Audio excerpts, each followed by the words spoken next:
Assalamualaikum warahmatullahi.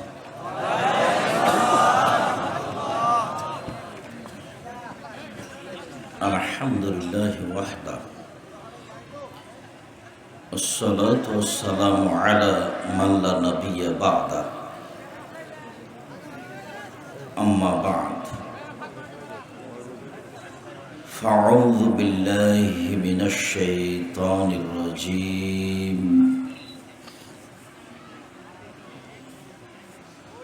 Fa'aqimus salata wa atuz zakata wa'tasimu bihablillah huwa maulakum fa ni'mal maula wa ni'man nasir.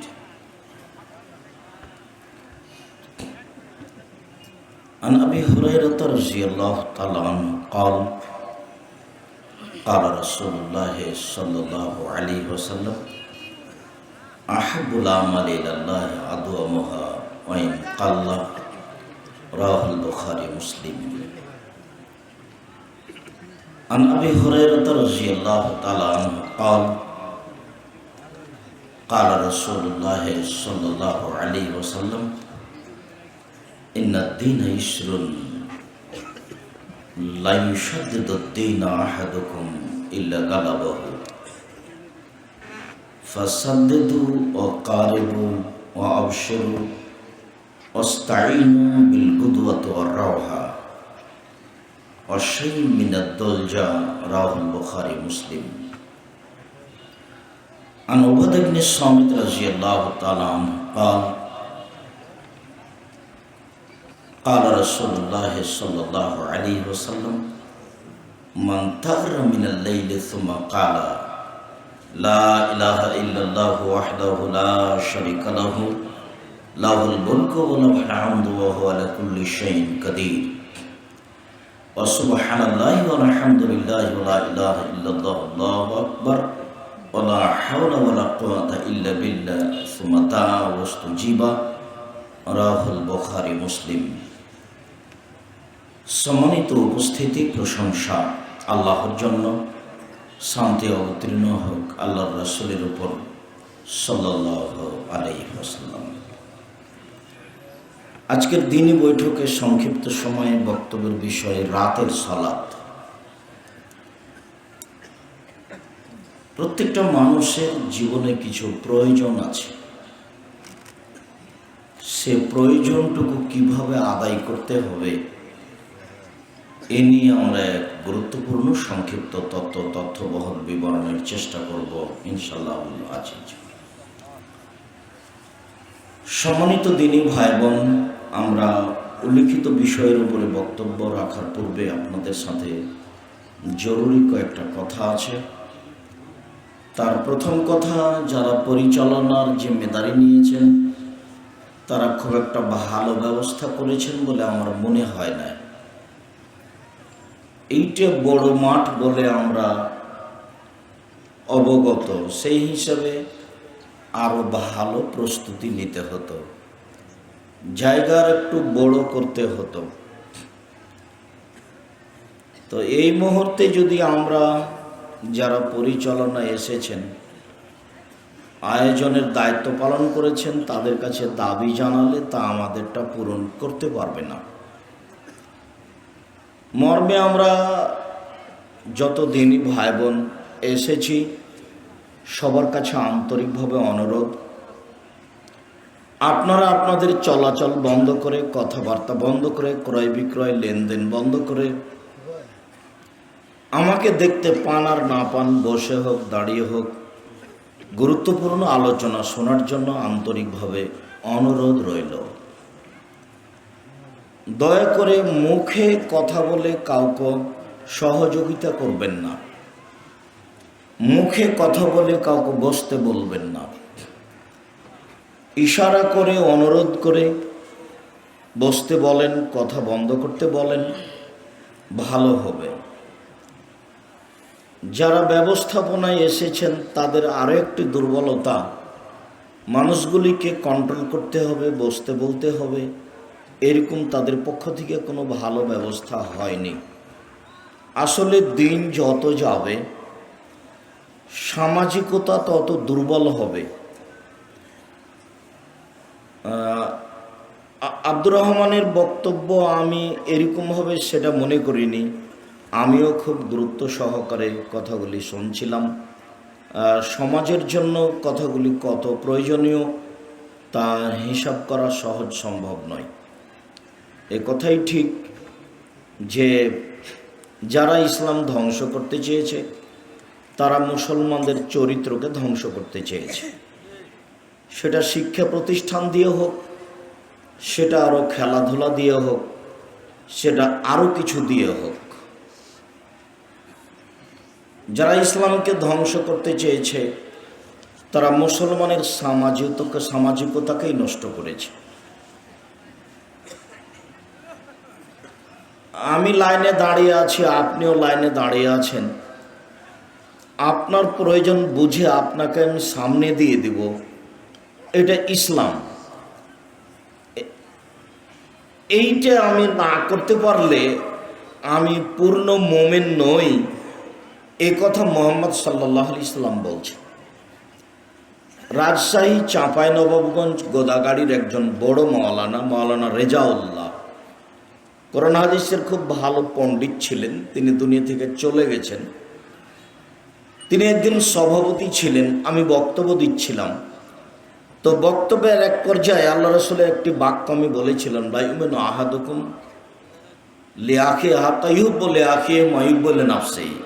লা ইউমিনু আহাদুকুম, তোমাদের কোন ব্যক্তি মুমিন হতে পারে না যতক্ষণ পর্যন্ত নিজের জন্য যেটা ভালোবাসে অপরের জন্য সেটা ভালো না বাসে।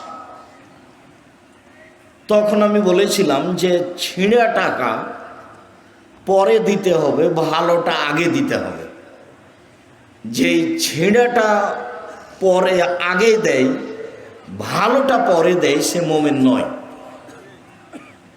তো আমার বক্তব্য শেষ হলে উনি উঠে বললেন, আব্দুর রাজ্জাক, হাদিসের সারমর্ম এটাই, কিন্তু আমি বুঝিনি। হাদিসের সারমর্ম এটাই যে টাকা দেওয়ার সময় কোনটা আগে দিতে হবে? ভালোটা, নতুনটা আগে দিতে হবে। আপনি দেখেন আপনার জীবনে আপনি সহজে ভালোটা দিতে পারবেন না, অথচ একই দাম, অথচ একটু পরে দেওয়াই লাগবে। তার মানে ইসলাম সমাজে কত শক্তভাবে হাত লাগিয়েছে। যারা সমাজ বলে চিল্লায় তারা কোনোদিন এ কথা শোনেইনি। বলছে যে আউযুবিল্লাহি মিনাশ শাইতানির রাজিম, আসসালামু আলাইকুম। এখন আসসালামু আলাইকুমের পূর্বে আউযুবিল্লাহি মিনাশ শাইতানির রাজিম চলবে কি না সেটা তো তার জানা নাই। উনি জনপ্রতিনিধি, তোমার মতোই। তুমি যেমন বলো অমুকের চরিত্র ফুলের মতো পবিত্র, তোমার তো আর চাল চলনি চরিত্র বলে কোনো হিসাব নাই, তোমার তো মানবতা নাই। তোমাকে তো একটা সিগারেট দিয়ে পাওয়া যায়, এই তো তোমার চরিত্র। তোমাকে না সাড়া দিতে হবে না। তুমি সাড়া দিবে কি? তোমারই তো দাড়ি ছোট আছে। তোমার সাড়া দেওয়ার তো একটু লজ্জা থাকা দরকার। তুমি কথা বলো কেন? তুমি যদি বলো কিছু কথা, তো তোমার মা এখানে ছোট ব্লাউজ পরে বসে আছে, তুমি কোন দিকে বলতে চাচ্ছ? সাড়া দিবা না, এটাই ভদ্রতা। চুপচাপ লজ্জাবোধ মনে করে, ইতস্ত মনে করে বসে থাক, আর কথাকে মূল্যায়ন করো। আল্লাহর কসম, আল্লাহর কসম, আল্লাহর কসম, 90 সাল থেকে এখন পর্যন্ত আমি কোনোদিন অপ্রয়োজনীয় বাক্য বলিনি। তোমাদের কোন এলাকার লোক বলেছেন যে উনি বিতর্কিত মানুষ, কথা কোন সময় উলট পালট বলে দিবেন, ওনাকে ওই ইয়েতে সিলেট হবিগঞ্জে ঢুকতে দেওয়া হয়নি। তুমি কেন? তোমার তো বাড়ি সরিষাবাড়ি, জামালপুর, তুমি কেন? সারা পৃথিবীর বাঙালিকে চ্যালেঞ্জ করেছি, এই 31 বছর বয়সে যদি আমি কোনোদিন কারো বিরুদ্ধে কথা বলে থাকি, 31 বছর বয়সে যদি আমার এই বক্তব্য জীবনে যদি আমি কোনো মাঝহাবের বিরুদ্ধে একটা বাক্য বলে থাকি, আমার জীবনে কোনো দিনের বক্তব্য বলবো না। দেখি বেটা, এমন কোন মায়ের বেটা আছে যে আমার এই 31 বছরের বক্তব্য বের করে একটা বাক্য প্রমাণ করে দিতে পারে যে এটা মাঝহাবের বিরুদ্ধে আছে? আমি বিতর্কিত মানুষ মানে? তোমার হুজুরকে বলতে বলো না দেখি। তোমার হুজুর একটু সাহস করে বলুক যে জীবনে আমি কোনোদিন অপ্রয়োজনীয় বাক্য বলিনি, আমি জীবনে কোনোদিন আহলে হাদিসকে গালি দিইনি, আহলে হাদিসের নিন্দা করিনি। তোমার হুজুর একটু বলুক না। এই যে আমি আবারও বলছি, দেহে শ্বাস থাকাকালীন বলবো 31 বছরে আমি কোনোদিন কোনো মাযহাবকে নিয়ে কথা বলিনি। বের করো দেখি। তোমার কাছে বিদ্যাও নাই, তোমার কাছে বুদ্ধিও নেই। তোমাকে আমি পশু প্রাণীর মতো মনে করি। বুঝে না ওরা অন্তর আছে, বুঝে না। দেখে না ওরা চক্ষু আছে, দেখে না। শোনে না ওরা কান আছে, শোনে না। উলাইকা কাল আনাম, তারা পশু প্রাণীর মতো, তারা গরু ছাগলের মতো, তারা কুকুর শ্রীগালের মতো। ভালো বরং তার চেয়েও খারাপ। তোমার চরিত্র কুকুর শ্রীগালের চেয়ে খারাপ আমি বলিনি, এ কথা আল্লাহ বলেছে। তোমার তো বিবেক আছে, তুমি শুনে দেখেছো? আমার জীবনে কোনোদিন এই 31 বছরে আমি কোনো দল মাযহাবকে সামনে রেখে কথা বলিনি। আমাকে কেউ জিজ্ঞাসা করেছে যে মাযহাব মানা যাবে কি না, তখন আমি বলেছি মাযহাব মানা যাবে না। এই কথাটার আগের কথাটা শোনেন। কিয়ামতের মাঠে যদি আল্লাহ ইমাম আবু হানিফা রাহিমাহুল্লাহকে বলেন যে তুমি কি পৃথিবীর মানুষকে বলেছিলে যে আমাকে মেনে চলো, তখন তিনি কি বলবেন? তিনি যদি বলেন না না না না না আমি এ কথা বলিনি কাউকে, তাহলে তোমার কি হবে? আমি এই কথা উত্তর দিয়েছি। আল্লাহর কসম, আল্লাহর কসম 31 বছর বয়সে আমি কোনোদিন মানুষের কাছে পথ খরচ পাতেও চাইনি। কেউ যদি প্রমাণ করে দিতে পারে আমি সেদিন থেকে বক্তব্য দেব না।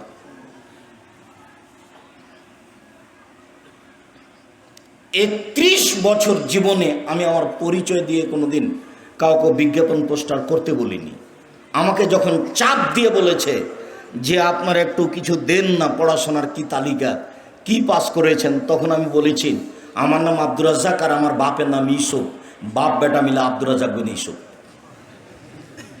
এর চেয়ে আমি বেশি বলিনি। যদি প্রমাণ হয়ে যাই 31 বছর বয়সে বক্তব্য জীবনে, আমি আর বক্তব্য দেব না।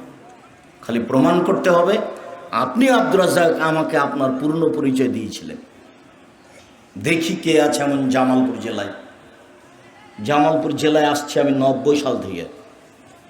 90 সালে এসেছিলাম আমি চিনাডলিতে মোনাজাতের বাহাসে, হাত তুলে দোয়া করা চলবে কি চলবে না সে নিয়ে। তো তখনকার আমার দৃশ্যটা খুব মনে আছে। তখন আমি বাহাসে যেতাম, যার ফলাফল ছিল হইচই, সেটার ফলাফল থাকতো হইচই, যার কারণে আমি এসব কাজে আর যাই না। তবে আমি জাতিকে দেখিয়েছি হাত তুলে দোয়া করার কত হাদিস আছে সহিহ আর জয়ীফ। জনগণকে আমি দেখিয়েছি যে হাত তুলে দোয়া করার কতটি স্থান আছে। বইয়ের নাম আইনে রাসূল সাল্লাল্লাহু আলাইহি ওয়াসাল্লাম দোয়া অধ্যায়। যদি আপনার বাড়িতে না থাকে আমি দুঃখিত। আপনার বাড়িতে নাই তার মানে আপনি অপরাধী, আমি অপরাধী নই। আমি আপনার সেবা করতে চেয়েছি। বইয়ের প্রথমে লেখা আছে, এই বইয়ে কোনো জাল জয়ীফ হাদিস নাই, যদি থাকে সেটা নাকচ করা আছে। এই বইয়ে কোনো মানুষের মতামত নেই। কেন আপনার বাড়িতে নাই তা আমি জানি না। আমি জাতিকে ফাঁকি দিইনি, জাতিকে ফাঁকি দিয়ে পরকাল হারাতে আমি রাজি নই। ধর্মের নামে জাতিকে ফাঁকি দিয়ে আমি পরকাল হারাতে রাজি নই। তোমার কাছে আবার ফিরে আসলাম, তুমি লজ্জাবোধ মনে করে, ইতস্তবোধ মনে করে, কর্মে তোমার যথেষ্ট ভুল আছে, তোমার মায়ের কর্মে ভুল আছে, তোমার বাপের কর্মে ভুল আছে, এগুলো চিন্তা ভাবনা করে কথা মেনে চলার চেষ্টা করো, ভালো হবে। আমি তোমাকে, জাতিকে, দিনী ভাই বোনকে পরকালমুখী করতে চাই। মরণ একদিন হবে। বইয়ের নাম হলো মরণ একদিন আসবেই। তো দেবীনগর চাঁপাইনবাবগঞ্জ রাজশাহীর এক মাস্টার বলছে, আব্দুর রাজ্জাক এই নামে বই লিখেছো কেন? এটা তো কমন নাম, মরণ তো আসবেই, তো এই নামে বই লিখে কেন? আমি বললাম আপনি একটু পড়েন না। তো বলছে তোমার বইটা আমি 10 বার পড়ে দেখেছি, 10 বার। এতবার আমি আমার জীবনে কোনো বই পড়িনি। বইয়ের নাম মরণ একদিন আসবেই। আপনি পড়েছেন? আপনার ঘরে আছে? আমি কি অপরাধ করলাম? আপনার বড়ই বাড়িতে তো আছে মুকসিদুল মোমিনিন। মুকসিদুল মোমিনিনে দুইটা কথা আপনাকে শোনাই। তার একটা কথা হলো এই যে মুকসিদুল মোমিনিন একটা হেডলাইন আছে যে অবিবাহিত ছেলেমেয়ের পড়া নিষেধ। হেডলাইনের নাম কি? অবিবাহিত ছেলেমেয়ের পড়া নিষেধ। দেখুন, যে দেখে সেই পড়ে, যে দেখে সেই পড়ে, এতে কি আছে? তখন উনি লেখা শুরু করলেন, ভরা পেটে স্ত্রী মিলন হলে ছেলে ভ্যাংচা হয়, সফরের পূর্বে স্ত্রী মিলন হলে ছেলে টেরা হয়, চন্দ্র সূর্য গ্রহণের সময় স্ত্রী মিলন হলে ছেলে কানা হয়। আল্লাহে আল্লাহর কসম, আল্লাহে আল্লাহর কসম, আল্লাহে আল্লাহর কসম, এই হেডলাইনের পরে যত কথা আছে সবই কোরআন মাজিদের সরাসরি বিরোধী। কোরআন মাজিদে আল্লাহ তাআলা বলছেন, নিসাউকুম হারসুল লাকুম ফাতু হাসরাকুম আনা শাইতুম, তোমাদের স্ত্রী, তোমাদের জমি, তোমাদের ক্ষেত, তোমরা তোমাদের স্ত্রীর নিকট আসো তোমাদের ইচ্ছা মতো, সকালেই কি, বিকালেই কি, দুপুরেই কি, চন্দ্রগ্রহণ লাগলেই কি আর না লাগলেই কি। এই কথা আল্লাহ বলেন আর লেখক এভাবে বলেন। আমি মানুষ, ভুলের ঊর্ধ্বে নই। কে বড় লাভবান, কে বড় ক্ষতিগ্রস্ত, আদর্শ পরিবার, আদর্শ নারী, বক্তা শ্রোতার পরিচয় মিথ্যা কি তাফসির হতে পারে, রাসূল সাল্লাল্লাহু আলাইহি সাল্লামের সলাৎ বনাম প্রচলিত সলাৎ, বক্তা শ্রোতার পরিচয়, তারপর উপদেশ, যত বই আছে সব বই পড়ে দেখুন। মুখে যা বলেছি, কলমে লেখাপড়া তেমন না জানলেও কলমে সেভাবে বাস্তবায়ন করার চেষ্টা করেছি। জাতিকে কলমেও ফাঁকি দিনি, জাতিকে মুখেও ফাঁকি দিনি। কলমে মুখে ফাঁকি দিয়ে পরকাল হারাতে আমি রাজি নই। অতএব উপস্থিত বৈঠকের দিনই মুসলিম ভাই বোন, আপনার নিকট আমার জরুরি অনুরোধ, দয়া করে আপনি কথা বলবেন না, দয়া করে আপনি কথা বলে কাউকে সহযোগিতা করবেন না। একবারে যে যেখানে আছেন, কষ্ট হলো একটু, আমিও আপনার কাছে এসেছি অনেক কষ্ট করে, এবং এই একটা প্রোগ্রাম টিকিয়ে রাখতে আপনার যেমন কষ্ট আমারও তেমন কষ্ট। একদিন যদি আমি প্রোগ্রাম নিই একদিন, তাহলে 3 বছর লাগবে প্রোগ্রাম শেষ করতে। মানুষের এই দাবির মাঝে আপনার প্রোগ্রামটা রক্ষা হয়েছে, আপনি একে চা পান করে সময় কাটিয়ে দিবেন, দোকানে বসে সময় কাটিয়ে দিবেন। আপনার বিবেক একেবারেই নষ্ট হয়ে গেছে। নিজেকে এমন আপনি গরু ছাগল মনে করছেন যে আজকে আপনাকে জিলাপি কিনতে হবে, আজকে এখন আপনাকে কমলা কিনতে হবে, চা খেতে হবে। আপনি একবারে পশু প্রাণী হয়ে গেলেন। আমি এখানে কথা বলবো আর আপনি দোকানে বসে আড্ডা পিটবেন। দোকানে তো ল্যাংটা মেয়ে নাচে, দোকানে বসে আড্ডা পিটেছে, সেও যদি নিজেকে মানুষ মনে করে তাহলে পশুকে? ও তখন দুজন মিলে বদনাম হয়। আপনাকে আমি বলেছি মানুষের জীবনে 4টা জরুরি কাজ পালন করবেন। 1, 5 ওয়াক্ত সলাত। পৃথিবীতে মানুষের জীবনে 5 ওয়াক্ত সলাতের চেয়ে আর কোনো জরুরি কাজ আছে এটা আমার জানা নাই। পৃথিবীতে মানুষের জীবনে সবচেয়ে জরুরি, ব্যতিক্রম, ভিন্ন ধরনের, যার সাথে আপোষ চলে না, সেটা হলো 5 ওয়াক্ত সলাত। এর চেয়ে জরুরি কাজ মানুষের জীবনে নেই। সেটা হাইকোর্ট আর হোক, জজ কোর্ট হোক, সেটা মা মরে যাওয়া হোক আর বাপ মরে যাওয়া হোক, সেটা ছেলে অ্যাক্সিডেন্ট হোক আর পা ভয়ে দেখ, তাতে আসে যায় না। এর চেয়ে জরুরি কাজ মানুষের জীবনে নেই। 2, মানুষের জীবনে দ্বিতীয় জরুরি কাজ হলো হালাল রুজি। হালাল রুজি ছাড়া মানুষ জান্নাত লাভ করতে পারবে না। হালাল রুজি ছাড়া জান্নাত লাভের কোনো পথঘাট নেই। 3, কোরআন তেলাওয়াত। এই কথা বলতে গিয়ে আপনাকে আমি নিচে নামতে নামতে নামতে বলেছি, শেষ পর্যন্ত সূরা ইখলাস, কুল হুয়াল্লাহু আহাদ। 1 মিনিটে একবার কোরআন মাজিদ পড়ার নেকি পেয়ে যাবেন। 3 বার পড়লে একবার কোরআন মাজিদ পড়ার নেকি নেন না। আপনাকে একটু ঠেকে রেখেছে, ব্যাগ বোকচা ডালি বাড়িঘর ভর্তি করে নেন নেকিতে, তার তো অভাব নেই। সূরা ইখলাস 3 বার পড়লে কি হবে? একবার কোরআন মাজিদ পড়ার সময় নেকি হবে। আমি এ কথা বলিনি, এ কথা মুহাম্মদ সাল্লাল্লাহু আলাইহি ওয়াসাল্লাম বলেছে। যদি কথা ঠিক না হয় তাহলে তাকে জবাব দিতে হবে। এটাই ঠিক, তাকে জবাব দিতে হবে না। আল্লাহ বলেছেন তাই তিনি বলেছেন, এটাই চূড়ান্ত। 3 বার পড়বেন, 1 মিনিটে 3 বার হয়ে গেল। একবার কোরআন মাজিদ পড়ার সময় নাকি। তার রহমতের অভাব নাই। তিনি সর্বশ্রোতা, তিনি সর্বদা গাতা, তিনি সর্বশক্তিমান, সব কিছু করতে পারে। ক্ষমতার অভাব নেই, দয়ার অভাব নেই। আপনার মতো লোককে 200 জান্নাত দিয়ে দিলে তার সমস্যা নেই। ফেরাউনকে ক্ষমা করে দিলে তার কোনো সমস্যা হবে না, তার বিচার আচার হবে না। তার নাম আজিজ। ফেরাউনকে যদি জান্নাতে দিয়ে দেয় তো কেউ বিচার করতে পারবে না, মামলা করতে পারবে না। সারা পৃথিবীর সব মানুষকে যদি জাহান্নামে দিয়ে দেন তো কেউ তার বিরুদ্ধে বিচার করতে পারবে না। তিনি সর্বশক্তিমান, সব কিছু করতে পারে।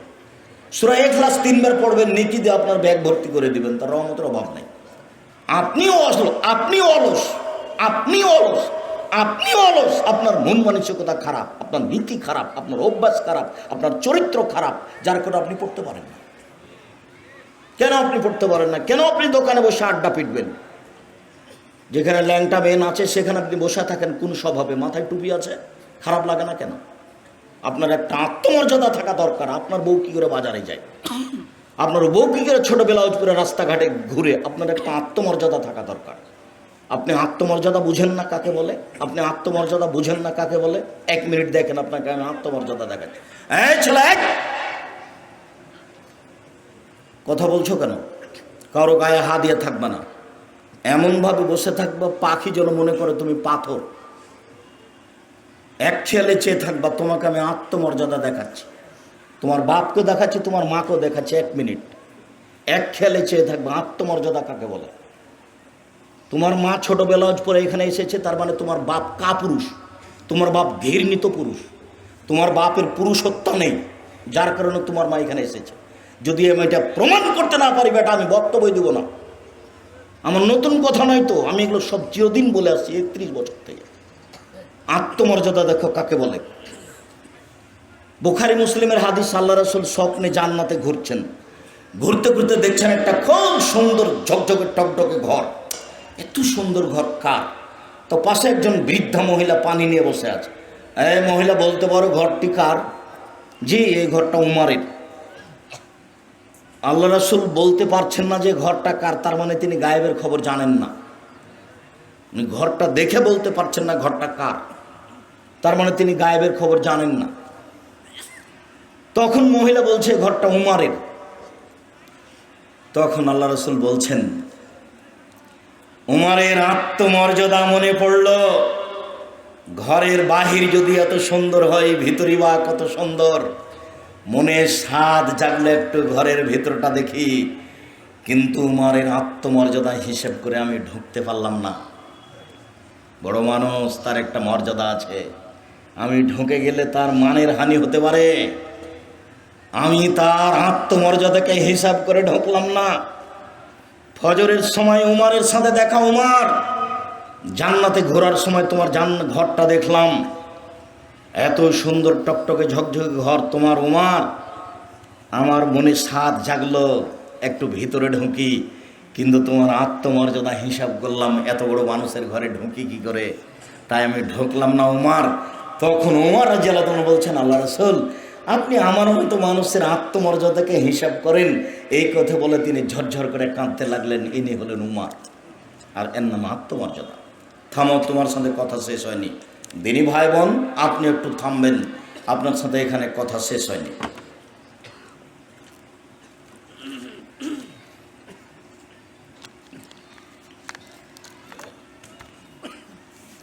আবু বকর সিদ্দিক রাদিয়াল্লাহু তাআলা আনহার মেয়ে হচ্ছেন আসমা, আর আসমার স্বামী হচ্ছে জুবায়ের, গরিব মানুষ। তো আল্লাহ রাসূল তার স্বামীকে একটা জমি জায়গির স্বরূপ খেতে দিয়েছিলেন। সেই জমিতে ছিল খেজুর গাছ। তো আসমা সেই জমিতে যেতেন, খেজুরের বোঝা আঁটি মাথায় করে নিয়ে আসতেন বাড়িতে। তো একদিন আল্লাহ রাসূল রাস্তায় হেঁটে চলে আসছেন, দেখছেন আসমা একটা খেজুরের আঁটি বোঝা মাথায় করে আছে। তো আল্লাহ রাসূল বললেন যে, আসমা তুমি আসো, উঠে চলে আসো, উঠে এসে উঠো পিছনে। তখন আসমা বলছেন যে, আমি আমার স্বামী জুবায়েরের আত্মমর্যাদাকে হিসাব করলাম না, আমি আর একজন পুরুষের উটের পিছনে উঠব। জুবায়েরের একটা আত্মমর্যাদা আছে, ও পুরুষ মানুষ, সেটা ও কেমন মনে করবে। আমি লজ্জা করলাম। তো আর আল্লাহ রাসূল আমাকে কিছু বললেন না, চলে গেলেন। আমি যখন বাড়িতে আসলাম তখন আমি বললাম, জুবাইর আমাকে বলছেন, আসমা, রাসূলের পিছনে উঠে গেলে আমার আত্মমর্যাদাতে যত বাধা সৃষ্টি হতো, যত আমাকে খারাপ লাগতো, তুমি খেজুরের আঁটি বোঝা মাথায় করে নিয়ে চলে আসছো, এতে আমার আত্মমর্যাদাতে বেশি লাগছে। এটা আমার কাছে বেশি কঠিন যে তুমি একটা বোঝা মাথায় করে নিয়ে চলে আসছো, এটা তুমি আমার বউ, এরপরও আমার আত্মমর্যাদাতে বাধা। বেটা বলো, তোমার মা এখানে ছোট ব্লাউজ পরে বসে আছে, তোমার বাপের আত্মমর্যাদায় বাঁধে না? বলো তুমি। তোমার বোন এখানে নগ্ন পোশাক এসে বসে আছে, শীতের দিন, ক্লাস 10-এ পড়ে, তাই তোমার বোন মাস্টার ডিগ্রি পাস করেছে, এখানে নগ্ন হয়ে এসে বসে গল্প করছে, আব্দুর রাজ্জাককে ভালোবাসে। এইসব ভালোবাসার কোনো দাম নাই। বলো বেটা, আত্মমর্যাদা কাকে বলে? কই, আমরা তো হাটে বাজারে যাই না, আমাদের বাসা থেকে হাটে বাজারে যাওয়া লাগে না, চলছে তো আমাদের, আমরা তো বেঁচে আছি। আমি তো কোনোদিন চায়ের স্টলেই বসিনি, 97 সাল থেকে নদাপাড়াতে আছি।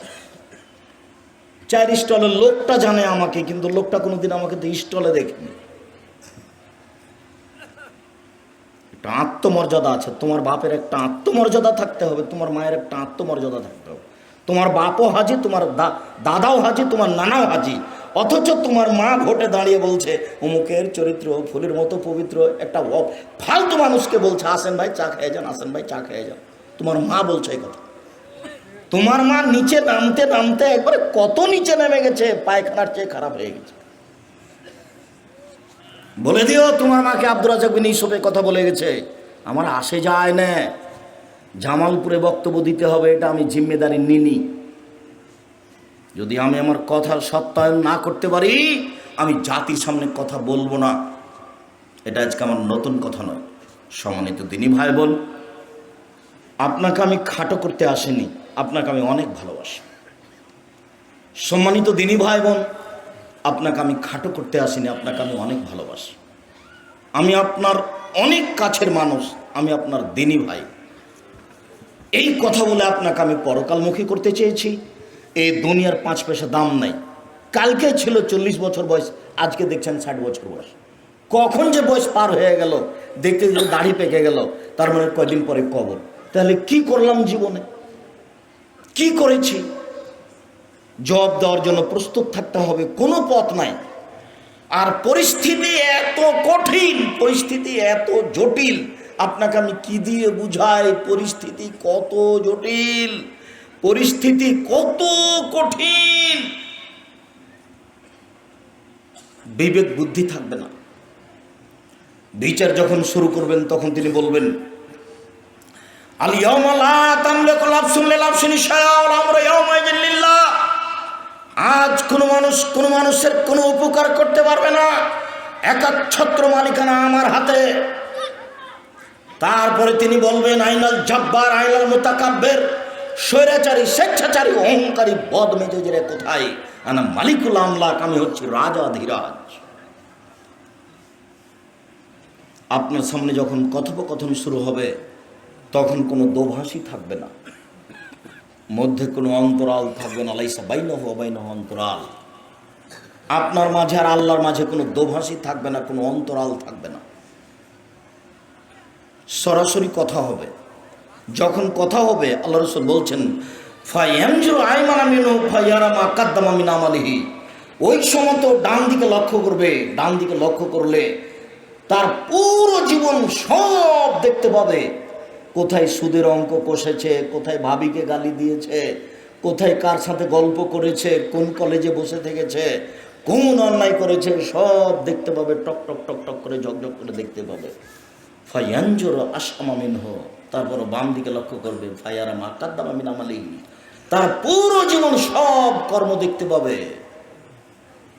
ফায়ানজুরু তিলকা ওয়াজহি, তারপর সামনের দিকে দেখবে ফায়ারা নার, তখন সামনের দিক দেখবে জাহান্নাম। এ হলো অবস্থা বিচারের। এরপরেও খুব জটিল অবস্থা। আল্লাহ তাআলা বলছেন, আল ইয়াওমা নাখতিমু, আজ আমি তাদের মুখমণ্ডল বন্ধ করে দিয়েছি। হাত কথা বলবে, মুখে কথা চলবে না। পায়ে বলবে হাত তুমি ঠিক বলেছ। হাত যদি আপনার বিরুদ্ধে কথা বলে তাহলে আপনাকে কেমন লাগবে?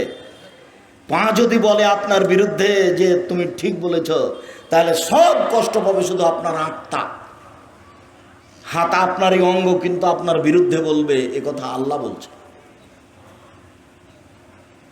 আল্লাহ তাআলা বলছেন ইয়াউমাইযিন তুহাদ্দিসু আখবারাহা, যেখানে যা কিছু করেছেন সব কথা এবং ছবি ধরে রেখেছে মাটি।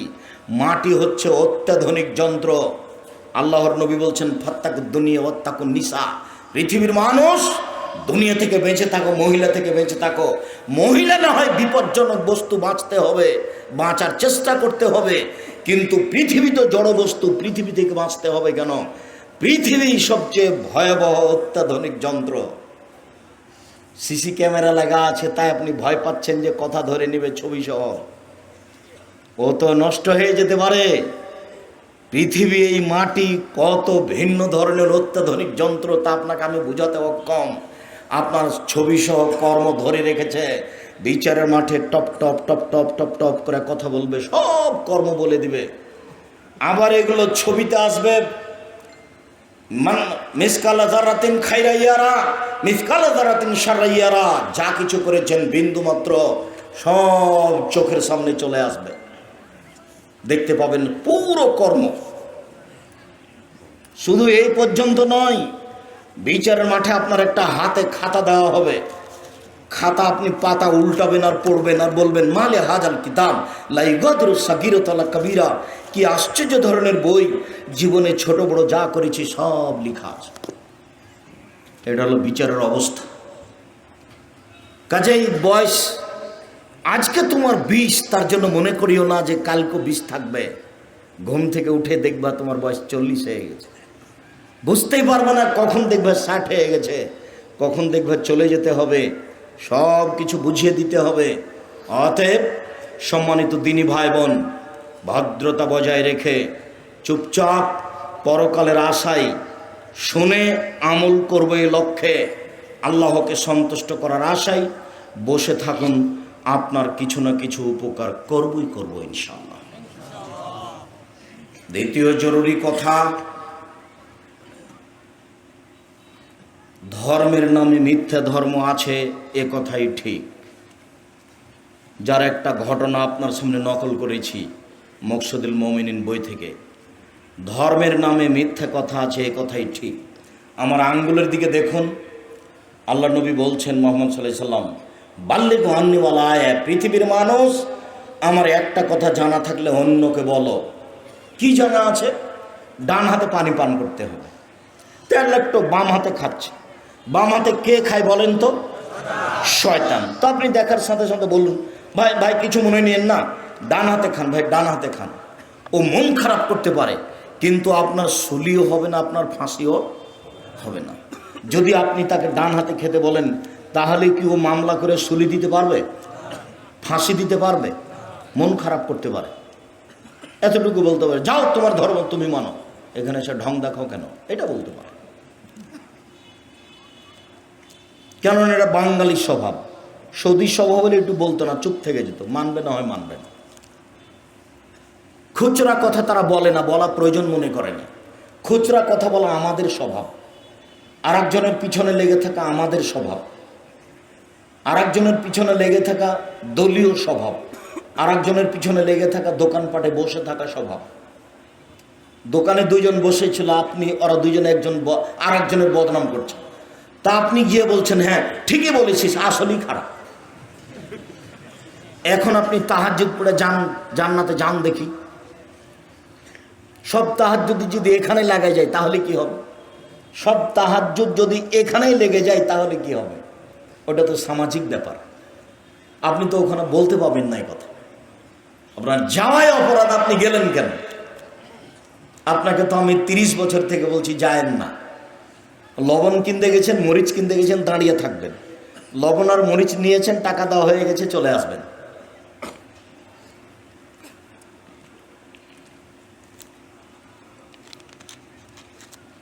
আমার একটি কথা জানা থাকলে অন্যকে বলো। 2, ওয়াহাদ্দিসুন বানি ইসরাঈল আল হারাজ, বানি ইসরায়েলের কাহিনী বলো, কোনো দোষ নেই। বানি ইসরায়েলের কাহিনী সত্য বলতে হবে, মিথ্যে নয়। বানি ইসরায়েলের কাহিনী যেমন আপনাকে একটা বাক্য দেখায়। ইস্তারা রাজুলুন আকারান, একটা লোকের কাছে জমি কিনে নিয়েছিল। ফওয়াজাদা ফি আকারিহাল জাররা, জমি কিনে নিয়ে যখন জমি চাষ শুরু করেছে তাতে একটা স্বর্ণের পাতিল পেয়েছে। তখন স্বর্ণের পাতিলটা জমি বিক্রেতার কাছে নিয়ে গেছে। জমি বিক্রেতার কাছে নিয়ে গিয়ে বলছে, খুদ দাহাবা কামিন ইন্নামা ইশতারাতুল আরদ মিনকা ওয়ালামাবতা মিনকা দাহাব। আপনি স্বর্ণের পাতিল নেন, আপনার কাছে আমি জমি কিনেছি, পাতিল কিনিনি। তখন জমি বিক্রেতা বলছে, বের তোলার জন্য ফিয়া, জমি বিক্রি করেছি, জমিতে যা কিছু ছিল সব বিক্রি করেছি, আমি স্বর্ণের পাতিল নেব না। এটা ঈমান। এখনই আপনি দোকানদার, আপনাকে একটা লোক 500 টাকা নোট দিয়েছে, তো বুঝতে পারেন এটা 200 টাকা মনে করে দিয়েছে। তা আপনি এখন ফেরত দেওয়ার সময় কি যে করলেন বুঝতে পারলেন, ওই আর কিছু বুঝতে পারলেন না, চুপ থেকে গেলেন, অল্প কয়েকটা টাকা। আর আপনাকে তো খুব ভালো করে চিনে মানুষ, আপনি মসজিদের বাজার করতে গিয়েছিলেন, তাই আপনি 30 টাকার নাস্তা করেছিলেন, মনে নেই আপনার? মসজিদের বাজার করতে গিয়েছিলেন, 30 টাকার নাস্তা। জীবনে আপনার নাস্তা জুটে না, ভিক্ষা জুটে না, মসজিদের টাকা দিয়ে আপনাকে নাস্তা করা লাগে কেন? যে কয়েকজন মসজিদের বাজার করতে গেছেন সব কয়েকজনকে নিজের টাকা দিয়ে নাস্তা করাবেন, তখন আপনার কাজে বরকত হবে, তখন আর ভিক্ষা চেয়ে মসজিদ করা লাগবে না, তখন আপনারা কয়েকজন করতে পারবেন। আপনাদের জামিয়া সালাফের আমি কোনোদিন অ্যাকশন দেয় খাইনি, যদি খেয়েছি টাকা দিয়ে দিয়েছি। যান আপনাদের জামিয়া সালাফিয়ায়, রূপগঞ্জ নারায়ণগঞ্জে যান, না রাজশাহীতে যান, আমার ফাইল আছে। আমি আপনাদের জামিয়া সালাফের এক সন্ধ্যা খাবো না, ইনশাল্লাহ খাবো না। আমার মনে বড় স্বাদ, এদেশের মাটিতে আমি উন্নত মানের প্রতিষ্ঠান গড়বই ইনশাল্লাহ। সেটাই জামিয়া সালাফিয়া, যেখানে ছেলে মেয়ে বাংলা, ইংরেজি, আরবি উন্নত মানের শিক্ষা অর্জন করে জাতির অন্যায়ের বিরুদ্ধে লড়বে, মুখে কলমে মিডিয়ে। মুখে বলে যাচ্ছি, কলমে মাসিক আল ইতেসাম পত্রিকা দিচ্ছি। জাতির জামিয়া সালাফের মুখপাত্র পত্রিকা মাসিক আল ইতেসাম পত্রিকা, আপনি নেন কি না আমি জানি না, ক্ষতিগ্রস্ত হয়েন না। আমি এর জন্য কষ্ট কম করিনি, এর জন্য আমি মাসে 2-1 পয়সা ব্যয় করি না, লক্ষ লক্ষ টাকা ব্যয় করি। জাতির মনে করি সবচেয়ে উন্নত মানের পত্রিকা, 50টা প্রশ্নের উত্তর আছে মাসিক আল ইতেসাম পত্রিকা। আমি কলমে জাতির খিদমত করার চেষ্টা করছি। যদি আমার ব্যক্তিগত বইটা কিনেন তাহলে আমার উপকার হবে, আর যদি মাসিক আল ইতেসাম পত্রিকা কিনেন তাহলে আপনার জাতির উপকার হবে। মাসিক আল ইতেসাম পত্রিকায় 50টা প্রশ্নের উত্তর আছে, এটা আমার কলম। মিডিয়া অনলাইন আল ইতেসাম টিভি, আপনারা সেখান থেকে প্রশ্নের উত্তর, বক্তব্য, আরও যত মিডিয়া আছে সেগুলোতে দিনের খিদমত চেষ্টা করছি। আমি মানুষ হিসেবে জাতিকে ফাঁকি দিচ্ছি এটা মনে করি না। আমি জাতিকে সার্বিকভাবে যেভাবে সম্ভব সেইভাবে দিনই সেবা দিয়ে যাচ্ছি বলে আমার মনে বলছে। দিনই সেবার সবচেয়ে বড় মাধ্যম জামিয়া সালাফিয়া। আমার মনে বড় স্বাদ, এই স্বাদ মেটাতে গিয়ে আপনাদের জামিয়া সালাফের এক সন্ধ্যা খাবো, এটা আমি প্রয়োজন মনে করিনি। এক সন্ধ্যা খেলে আমি তার টাকা দিয়ে দিয়েছি, আমার নামে ফাইল আছে। জামিয়া সালাফিয়া আমার প্রতিষ্ঠানে আপনাদের, এর যদি কারো কারণে ক্ষতি হয় জবাব আমাকে দিতে হবে না, তাকে জবাব দিতে হবে। সম্মানিত দিনী ভাই বোন, এখানে আমি আরেকটা কথা বলেছি যে আপনাকে দোয়া করতে বলেছি, জামিয়া সালাফে আল্লাহ তুমি কবুল করো, এটা বলেছি। টাকা দেওয়ার কথা আমি বলিনি। জামালপুরের লোক টাকা দিলেও জামিয়া সালাফে করবে, না দিলেও করবে, গড়বে ইনশাল্লাহ। তাকে ধরে রাখার ক্ষমতা মানুষের হাতে নেই। অতএব টাকা আমি দিলেও হবে, না দিলেও হবে। কিন্তু আমার একটা কথা মনে বলে যে আপনার 10টা টাকা ছাড়া জামিয়া সালাফে গড়ে যাক, এটা আমি চাই না। কেন? পতিতালয়ের মহিলা যদি কুকুরকে পানি পান করে জান্নাত পেতে পারে, তাহলে জামিয়া সালাফে 10 টাকা দেওয়া থাকলে আমি জান্নাত পাবো ইনশাআল্লাহ। এই আশায় আপনাকে আমি জামিয়া সালাফিকে মূল্যায়ন করতে বলি। সম্মানিত দিনী ভাই বোন, অমান কাযাবা আলাইহি মুতাআম্মিদান ফালিয়াতাবাওয়া মাকআদাহু মিনান নার। কেউ যদি কোনো কথা আমার নামে বলে, সেই কথা যদি আমার না হয়, তাহলে তার থাকার জায়গা জাহান্নাম। হুজুর যত বড়ই হোক, পাগড়ি যত বড়ই হোক, লাঠি যত বড়ই হোক, পরহেজগার যত বড় হোক না কেন, ফাজাইল আমল বইয়ে লেখা আছে যে আদম আলাইহিস সালাম ভারত থেকে হজ করতে গেছেন 60,000 বার। 60,000 বার যদি হজ করতে গিয়ে থাকেন, কথা যদি সত্য হয় তাহলে ভালো, যদি সত্য না হয়, যিনি লিখেছেন, যিনি প্রচার করছেন, তার ফলাফল জাহান্নাম। এ কথা আমি বলিনি, এ কথা মুহাম্মদ সাল্লাল্লাহু আলাইহি ওয়াসাল্লাম বলেছেন। আমার কিছু করার নেই, আমি অনুবাদক মাত্র। আম গাছে জাম ধরতে পারে, ধরে না। অমাবস্যা রাতে চাঁদ উঠতে পারে, উঠে না। শুয়ের ছিদ্রতে লাঙ্গলের ফাল ঢুকতে পারে, ঢোকে না। শুয়ের ছিদ্রতে লাঙ্গলের ফাল ঢুকে যেতে পারে, আম গাছে জাম ধরে যেতে পারে, অমাবস্যার রাতে চাঁদ উঠে যেতে পারে, এগুলো ঘটে যেতে পারে। আমি যে কথা বলছি এতে সন্দেহ আছে বলে কিয়ামত পর্যন্ত চেষ্টা করলে সরিষা ঢোকানো যাবে না। যা বলছি তাই থাকবে, তার নাম বুখারী মুসলিম। শুনুন, তিনি বলেছেন, পৃথিবীর মানুষ, আমার একটা কথা জানা থাকলে অন্যকে বলো। 2, বনী ইসরায়েলের কাহিনী বলো। 3, কেউ যদি কোনো কথা আমার নামে বলে, সেই কথা যদি আমার না হয়, তাহলে তার থাকার জায়গা জাহান্নাম। আমি যে আপনার সামনে বক্তব্য দিলাম, যেটা বললাম রাসূলের নাম দিয়ে, সেটা যদি রাসূলের না হয়, তাহলে আমি যত বড়ই পরহেজগার হই না কেন, বিচারের মাঠে জান্নাতে যাওয়ার কোনো পথ নেই। হাদিস বুখারী মুসলিম। ধর্মের কথা মুখ দিয়ে বের করলে খুব সাবধানে বের করতে হবে। না বলা ভালো, না বলা অনেক ভালো। আল্লাহ রাসূল এ কথাও বলছেন, কেউ যদি তদন্ত না করে বলে, সেও মিথ্যুক। সে তদন্ত করলো না কেন? কথা বলেছে ঠিকই হয়েছে, কিন্তু তদন্ত করেনি, তখন সে মিথ্যুক। ধর্মের কথা এমনি বলা যায় না। আপনি পুরাতন কোরআন মাজিদ উল্টে দেখুন, শেষের দিকে 1 পৃষ্ঠা একটা দোয়া দেওয়া আছে। 30 বছর থেকে বলছে এটা মানুষের বানানো দোয়া। কই কেউ কেন বলে না? জি না, আপনি ভুল বলেছেন, এটা রাসূলেরই বলা দোয়া। কেউ বলে না তো। 30 বছর থেকে বলছি, জামালপুরে বলছি প্রায় 30 বছর থেকে। 90 সালে জামালপুরে এসেছি, তাহলে কতদিন হচ্ছে ভাইজান? 31 বছর হচ্ছে। 31 বছর হচ্ছে, 32 বছর চলছে। জামালপুরে এসেছি, চিনাডলি নাম শোনেননি আপনারা? চিনাডলিতে এসেছি 90 সালে। তো এই কথা তো আমি 32 বছর থেকে বলছি। কেউ কেন বলে না? আপনি ভুল বলেছেন। কোরআন মাজিদের শেষে 1 পৃষ্ঠা দোয়া দেওয়া আছে, সেই দোয়াটা নবীর দোয়া। কেউ বলে না কেন? ধর্মের নামে মিথ্যে কথা আছে, কথাই ঠিক, সাবধান। হুজুরও বিপদে পড়বে, এ কথা ঠিক, এটাও সাবধান।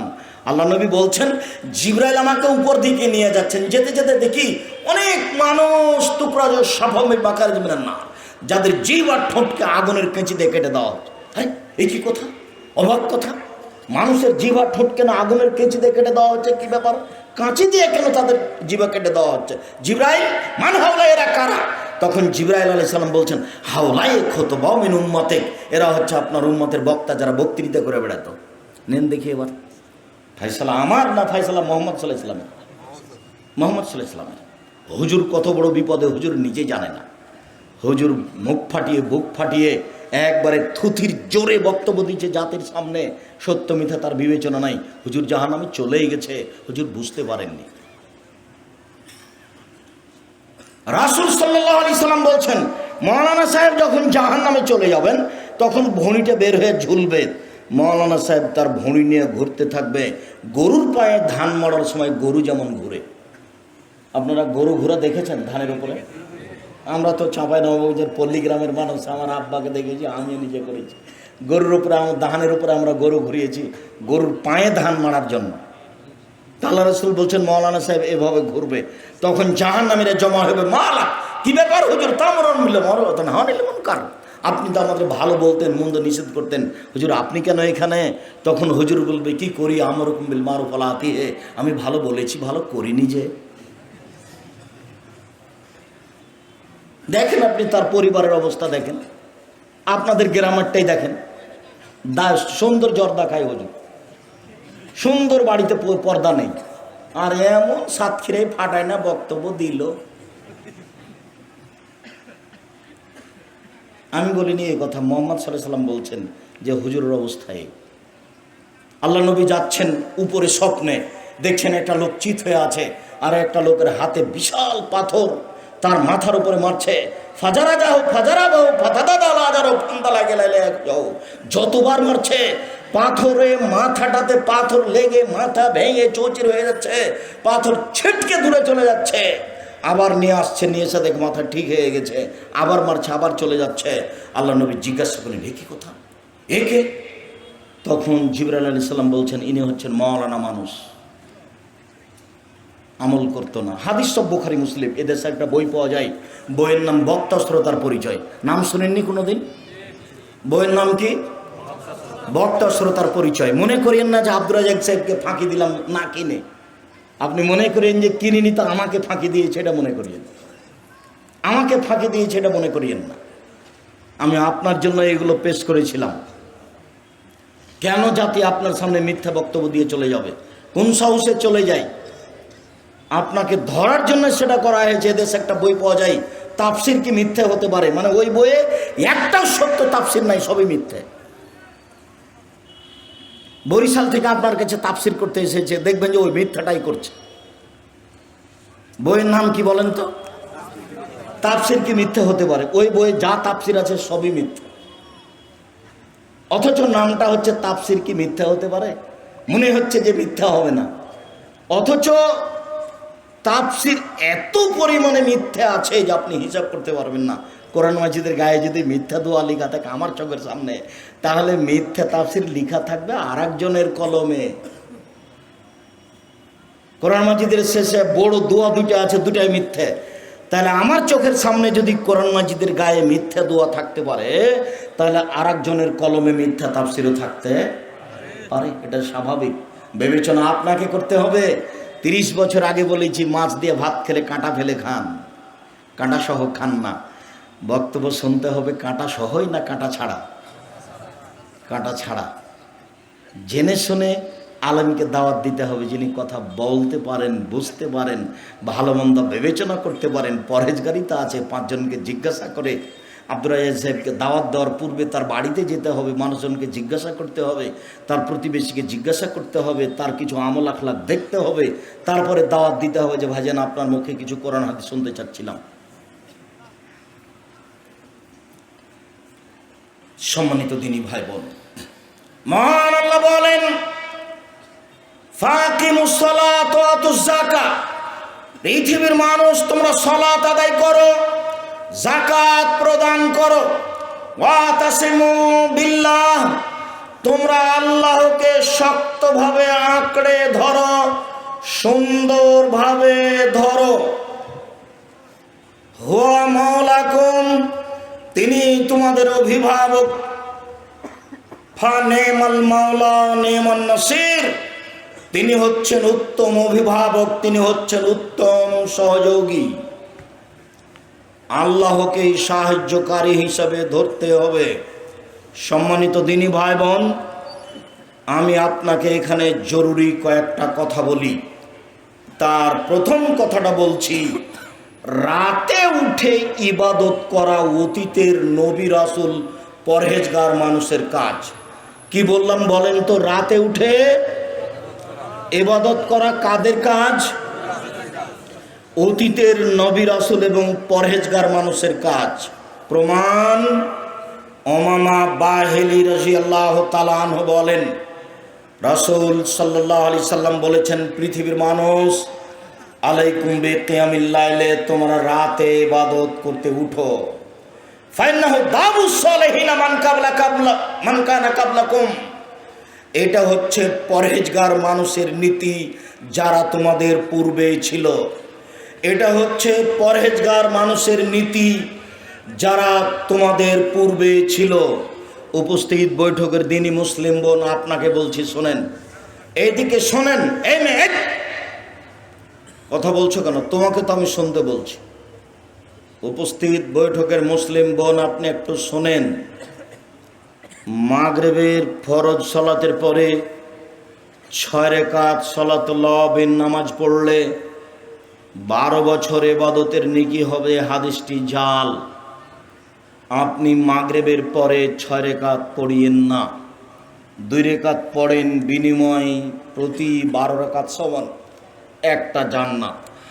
প্রতি 12 রাকাত সমান জান্নাতে একটা ঘর। এক, জোহরের আগে 4, জোহরের পরে 2, এ হলো 6, 2, মাগরিবের পরে 2, এশার পরে 2, ফজরের আগে 2, এ হলো 12। প্রত্যেক 12 সমান জান্নাতে একটা ঘর। ওখানে 6 পড়ে হুজুরের কথা শুনে পরকাল হারায়েন না। আমি আপনাকে একটা কথা বলতে যাচ্ছি, সেটা আপনি মনোযোগ সহকারে শুনেন। বেশি যদি ইবাদত করতে চান যে আরো দামি ঘর নিব, আরো ভালো জান্নাত নিব, তো মাগরিবের সলাতে থাকিয়েন না, ওখানে 2 রাকাতে থাকেন।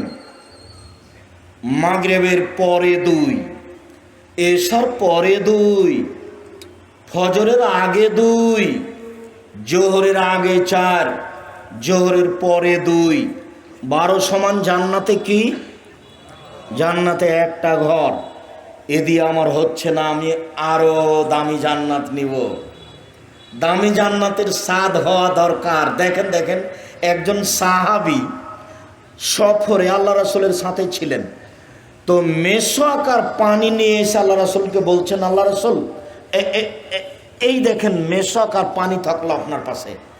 তখন আল্লাহ রাসূল খুশি হয়ে গেছেন, খুশি হয়ে বলছেন, আচ্ছা আচ্ছা, খুব ভালো ব্যাপার, সালমা শেতা, তোমার যা ইচ্ছা তাই চাও। মানে আমি খুশি হয়ে গেছি, তোমার যা ইচ্ছা তাই চাও, আমি তোমার কাজে খুশি হয়ে গেছি। তখন লোকটা বলছে, আসআলুকা মুরাফাকাতাকা ফিল জান্নাতে, আপনার সাথে আমি জান্নাতে থাকতে চাই। আমাদের নবী গায়েবের খবর জানতেন না, কেননা এই লোকটা কি বলবে তার জানা ছিল না। দেখুন এবার দেখেন, আমার গায়েরা জানে, না না না না না, এটা নয়, এটা নয়, এটা ছাড়া অন্য চপ, এটা ছাড়া অন্য চপ, এটা নয়। কেন? উনি তো একটু আগে বললেন যে সালমা শেতা, তোমার মন যা চাই তাই চাও, তো ঠিকই চেয়েছে। আমাদের জামালপুরে বাড়ি না হলে আমরা বলতাম যে 20 বিঘা জমি দেন, আর ঢাকা শহর একটা বাড়ি দেন, নাকি এরকম একটা মনের স্বাদ থাকতো। তো উনি বলছেন যে আপনার সাথে জান্নাতে থাকতে চাই। তখন আল্লাহ রাসূল বলছেন, না না না না, এটা নয়, এটা নয়, অন্যটা, অন্যটা, অন্যটা।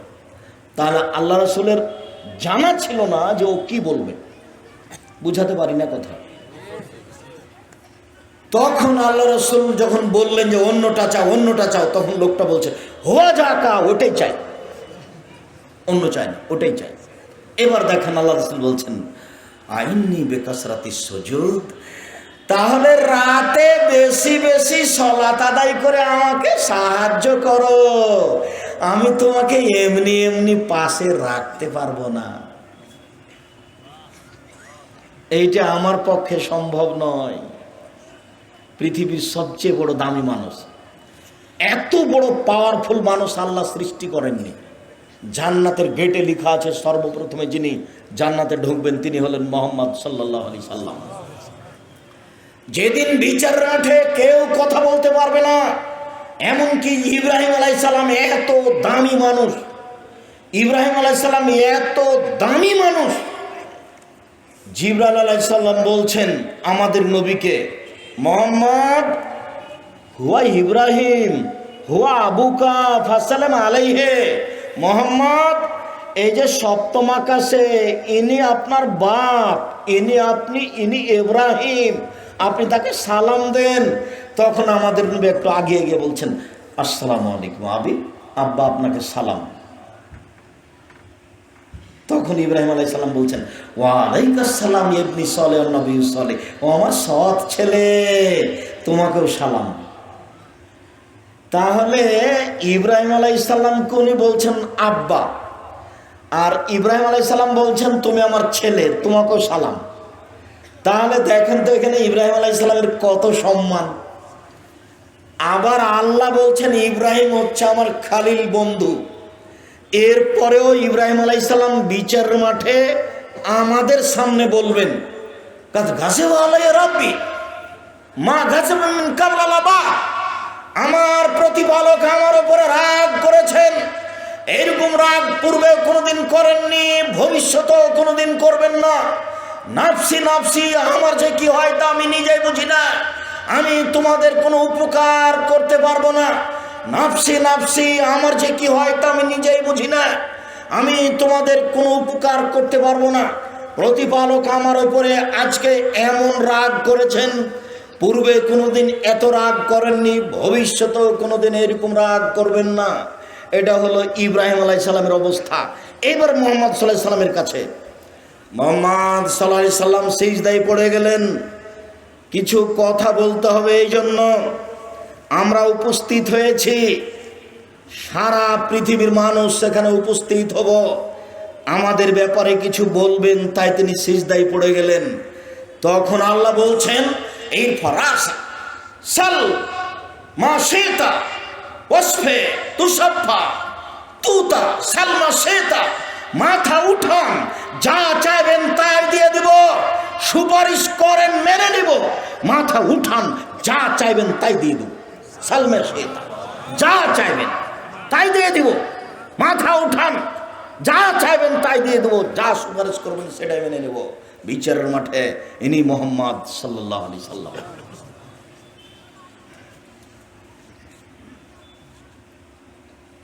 ইনি একজন মানুষকে সাথে নিয়ে যেতে পারবেন না, বুঝাতে পারি না মনে হয় আপনাকে। উনি বলছেন যে আমার সাথে থাকতে হলে কি করতে হবে, রাতে একটু তাহাজ্জুদ পড়তে হবে, রাতের সালাত আদায় করতে হবে, তাছাড়া আমার সাথে থাকা যাবে না। মাগরিবের 6 রাকাত পড়লে পরকাল হারাবে, ওটা বিদআত। আপনি যদি বেশি কিছু করতে চান তাহলে চুপ থাকেন একটু পরে। এবার চলেন, রাতে উঠার আশায় কিছু বলতে হবে। রাতের ব্যাপারে আয়েশা রাদিয়াল্লাহু তাআলা আনহা বলেন, কানান নবী সাল্লাল্লাহু আলাইহি সাল্লাম ইসাল্লি মা বাইনা ইয়াফরুকা মিন সালাতিল ইশা ইলাল ফজর 11 রাকা। আল্লাহর নবী এশার সালাতের পর থেকে নিয়ে ফজরের সালাত পর্যন্ত সময়ে 11 রাকাত সালাত আদায় করতেন। ইসাল্লামু মিন কুল্লি রাকাতাইনে, প্রত্যেক 2 রাকাত পড়ে সালাম ফিরতেন। ওয়াইউতর বিওয়াহিদা, তবে শেষ রাতে 1 রাকাত বিতর পড়তেন। আয়েশা রাদিয়াল্লাহু তাআলা আনহা বলেন, কানান নবী সাল্লাল্লাহু আলাইহি সাল্লাম ইসাল্লি বিল্লাইলে আও মিনাল লাইলে 13 রাকা। আল্লাহর নবী রাতে 13 রাকাত সালাত আদায় করতেন। ওয়াইউতিরু বিখামসিন মিন জালিকা, এই 13-র 5 রাকাত ছিল বিতর। লা ইয়াজলিসু ফি শাইইন ইল্লা ফি আখিরিহা, এক টানা 5 রাকাত বিতর পড়তেন। সম্মানিত দিনী ভাই বোন, 1 রাকাত বিতর, 3 রাকাত বিতর, 5 রাকাত বিতর, বাকি হলো 8 রাকাত তাহাজ্জুদ। যদি 11 রাকাত সালাত থাকে তাহলে 3 রাকাত বিতর, 8 রাকাত তাহাজ্জুদ। যদি 13 রাকাত সালাত থাকে তাহলে 5 রাকাত বিতর, 8 রাকাত তাহাজ্জুদ। যদি 9 রাকাত সালাত থাকে তাহলে 8 রাকাত তাহাজ্জুদ, 1 রাকাত বিতর। যদি 7 রাকাত সালাত থাকে তাহলে 6 রাকাত তাহাজ্জুদ, 1 রাকাত বিতর। সর্বনিম্ন এই, তবে সর্বনিম্ন 4ও পড়া যায়, সর্বনিম্ন 2ও পড়া যায়। রাসূল সাল্লাল্লাহু আলাইহি সাল্লাম বলেন, কেউ যদি রাতে উঠে, নিজে উঠে স্ত্রীকে জাগায়, 2 জন মিলে 2 রাকাত রাতে সালাত আদায় করে, তাহলে কুতিবা মিনাজ যাকিরিনা ওয়াজ যাকিরাত, তাদের তালিকা চলে আসবে ওদের মাঝে, যারা রাতে তাহাজ্জুদ পড়ে, যারা রাতে আল্লাহকে ডাকে। কেউ যদি রাতে 2 রাকাত সালাত আদায় করে তাহলে ওদের নাম চলে আসবে ওই তালিকাতে, যারা রাতে তাহাজ্জুদ পড়ে, যারা রাতে সালাত আদায় করে, যারা রাতে জিকির আজকার করে। বুঝাতে পারিনি মনে হয়? এই ছেলে বলো তো, তুমি কি বললাম এখন, যেটা আল্লাহর নবী বললেন? এই ছেলে তুমি বলো, এই ছেলে তুমি বলো।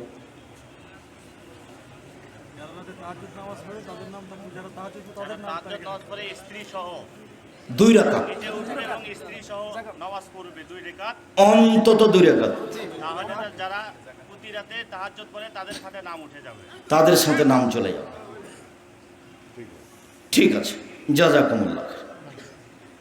কত মানুষ, আল্লাহ বলছেন ও আখিরুল আদকানি ইয়াবকুনা ইয়াদুম খুশুয়া। পৃথিবীতে হাজারো মানুষ রাতে কেঁদে লুটিয়ে পড়ে, তাদের কান্নার শব্দ তাদের ভয় ভীতিকে আরো বেশি করে দেয়। হাজারো লাখো কোটি মানুষ রাতে কেঁদে মাটিতে লুটিয়ে পড়ে, কিন্তু আমি তো রাত 2টায় ঘুমিয়েছি। আমার হাতে তো মোবাইল আছে। এই ছেলে শোনো, একদিন চাঁপাইনবাবগঞ্জে বক্তব্য দিচ্ছিলাম, দিতে দিতে বলেছিলাম যে ডুলি বিবি শব্দটাতে আজকে পেশাব করে নাও। ডুলি বিবি চাঁপাইনবাবগঞ্জে বলে বরের সাথে অনেকগুলি মেয়ে যায় বিবাহে, তাকে চাঁপাইনবাবগঞ্জের ভাষাতে ডুলি বিবি বলে। তার মানে অনেকগুলি মহিলা যায় বিবাহে বরের সাথে, পুরুষরাও যায় মহিলারাও যায়, আর বড় মেয়েগুলি তাও ওই গীতে অংশগ্রহণ করে। চাঁপাইনবাবগঞ্জ জেলাতে বিবাহের শুরু থেকে শেষ পর্যন্ত একটা কাজও জায়েজ নয়, সবই হারাম। জানি না জামালপুরে কোনটা হালাল আর কোনটা হারাম, জামালপুরের ঘটনা আমার জানা নাই। তবে গাইবান্ধার একটা ঘটনা নকল করি। গাইবান্ধা, রংপুর, লালমনিরহাট, নীলফামারী, কুড়িগ্রাম, পঞ্চগড়, ঠাকুরগাঁ, দিনাজপুর, জয়পুরহাট, বগুড়া এসব ডিস্ট্রিক্টের একটা কথা নকল করি। যেখানে মেয়ে মানুষটা আছে, মহিলাটা কনেটা, সেখানেও বিবাহ পড়াতে যায়। তো হুজুর আরও কে যায়, গিয়ে বলে অমুক নিবাসী অমুক এত টাকা নগদ, এত টাকা বাকিতে তোমাকে বিবাহ করতে এসেছে, তুমি তাকে স্বামী সত্ত্বে কবুল করো। তখনও বলে কবুল করলাম, আবার বলে 3বার। তারপরে লোকগুলি আসে, বর যেখানে বসে আছে আর লোক যেখানে বসে আছে ওখানে এসে দাঁড়ায়।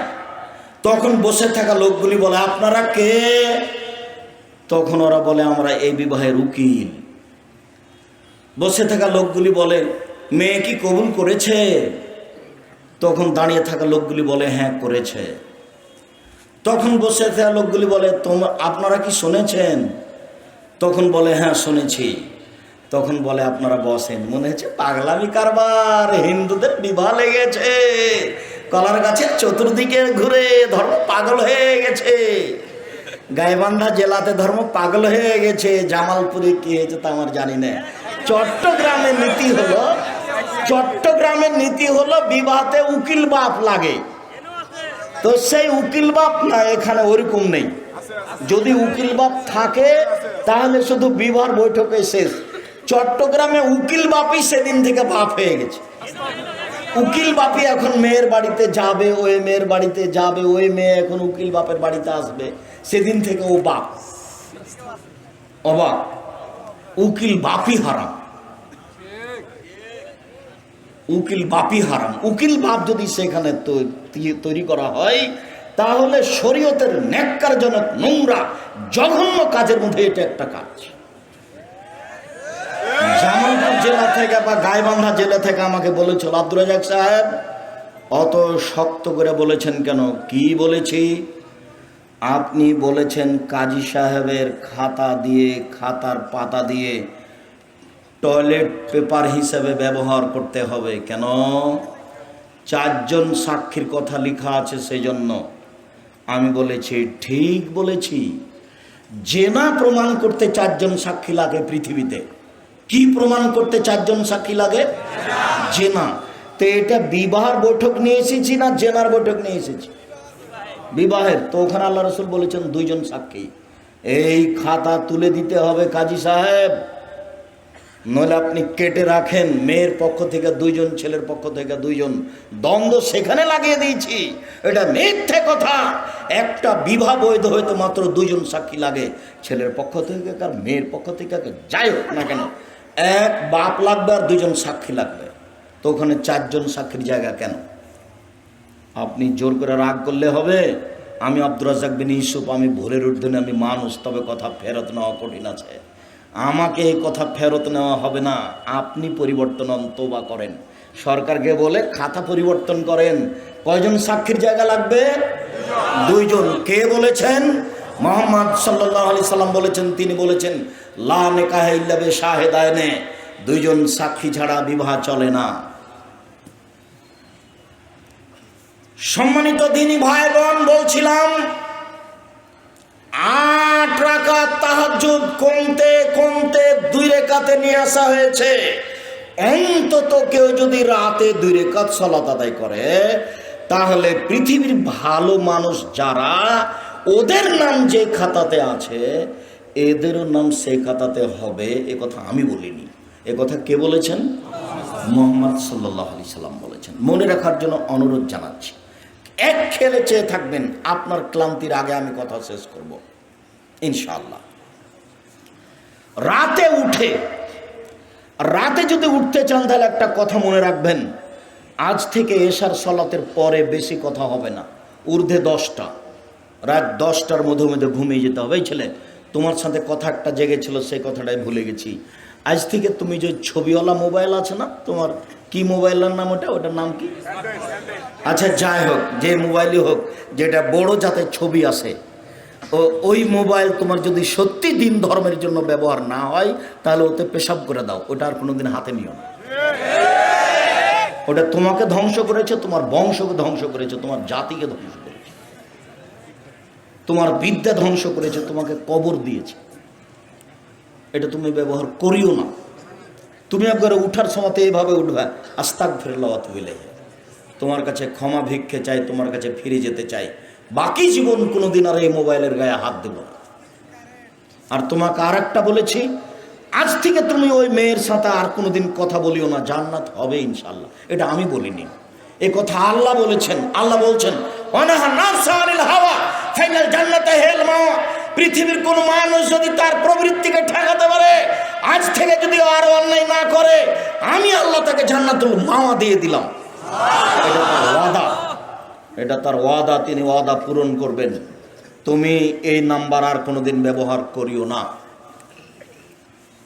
ইহুদি খ্রিস্টান আব্দুর রহমানের বক্তব্য এক জায়গাতে বুঝতে পারেনি, সাদা চামড়ার মানুষ যারা, সাদা চামড়ার মানুষ হচ্ছে ইহুদি খ্রিস্টান।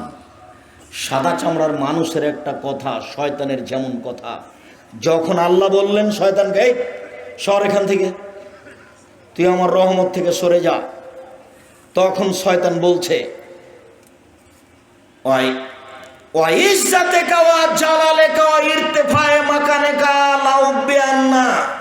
তোমার ইজ্জতের কসম, তোমার সম্মানের কসম, তোমার মর্যাদার কসম, আদমের ছেলে মেয়েকে আমি ভ্রষ্ট করবই করব, ওদেরকে আমি জাহান্নামে নিয়ে গিয়েই ছাড়বো, আমি একাই জাহান্নামে যাব।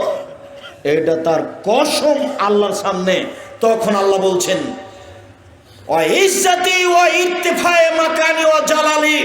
শয়তান শুনে রেখো, আমার মর্যাদার কসম, আমার সম্মানের কসম, আমার ইজ্জতের কসম, যতবার আদম সন্তান ক্ষমা চাইবে ততবার ক্ষমা করে দিব,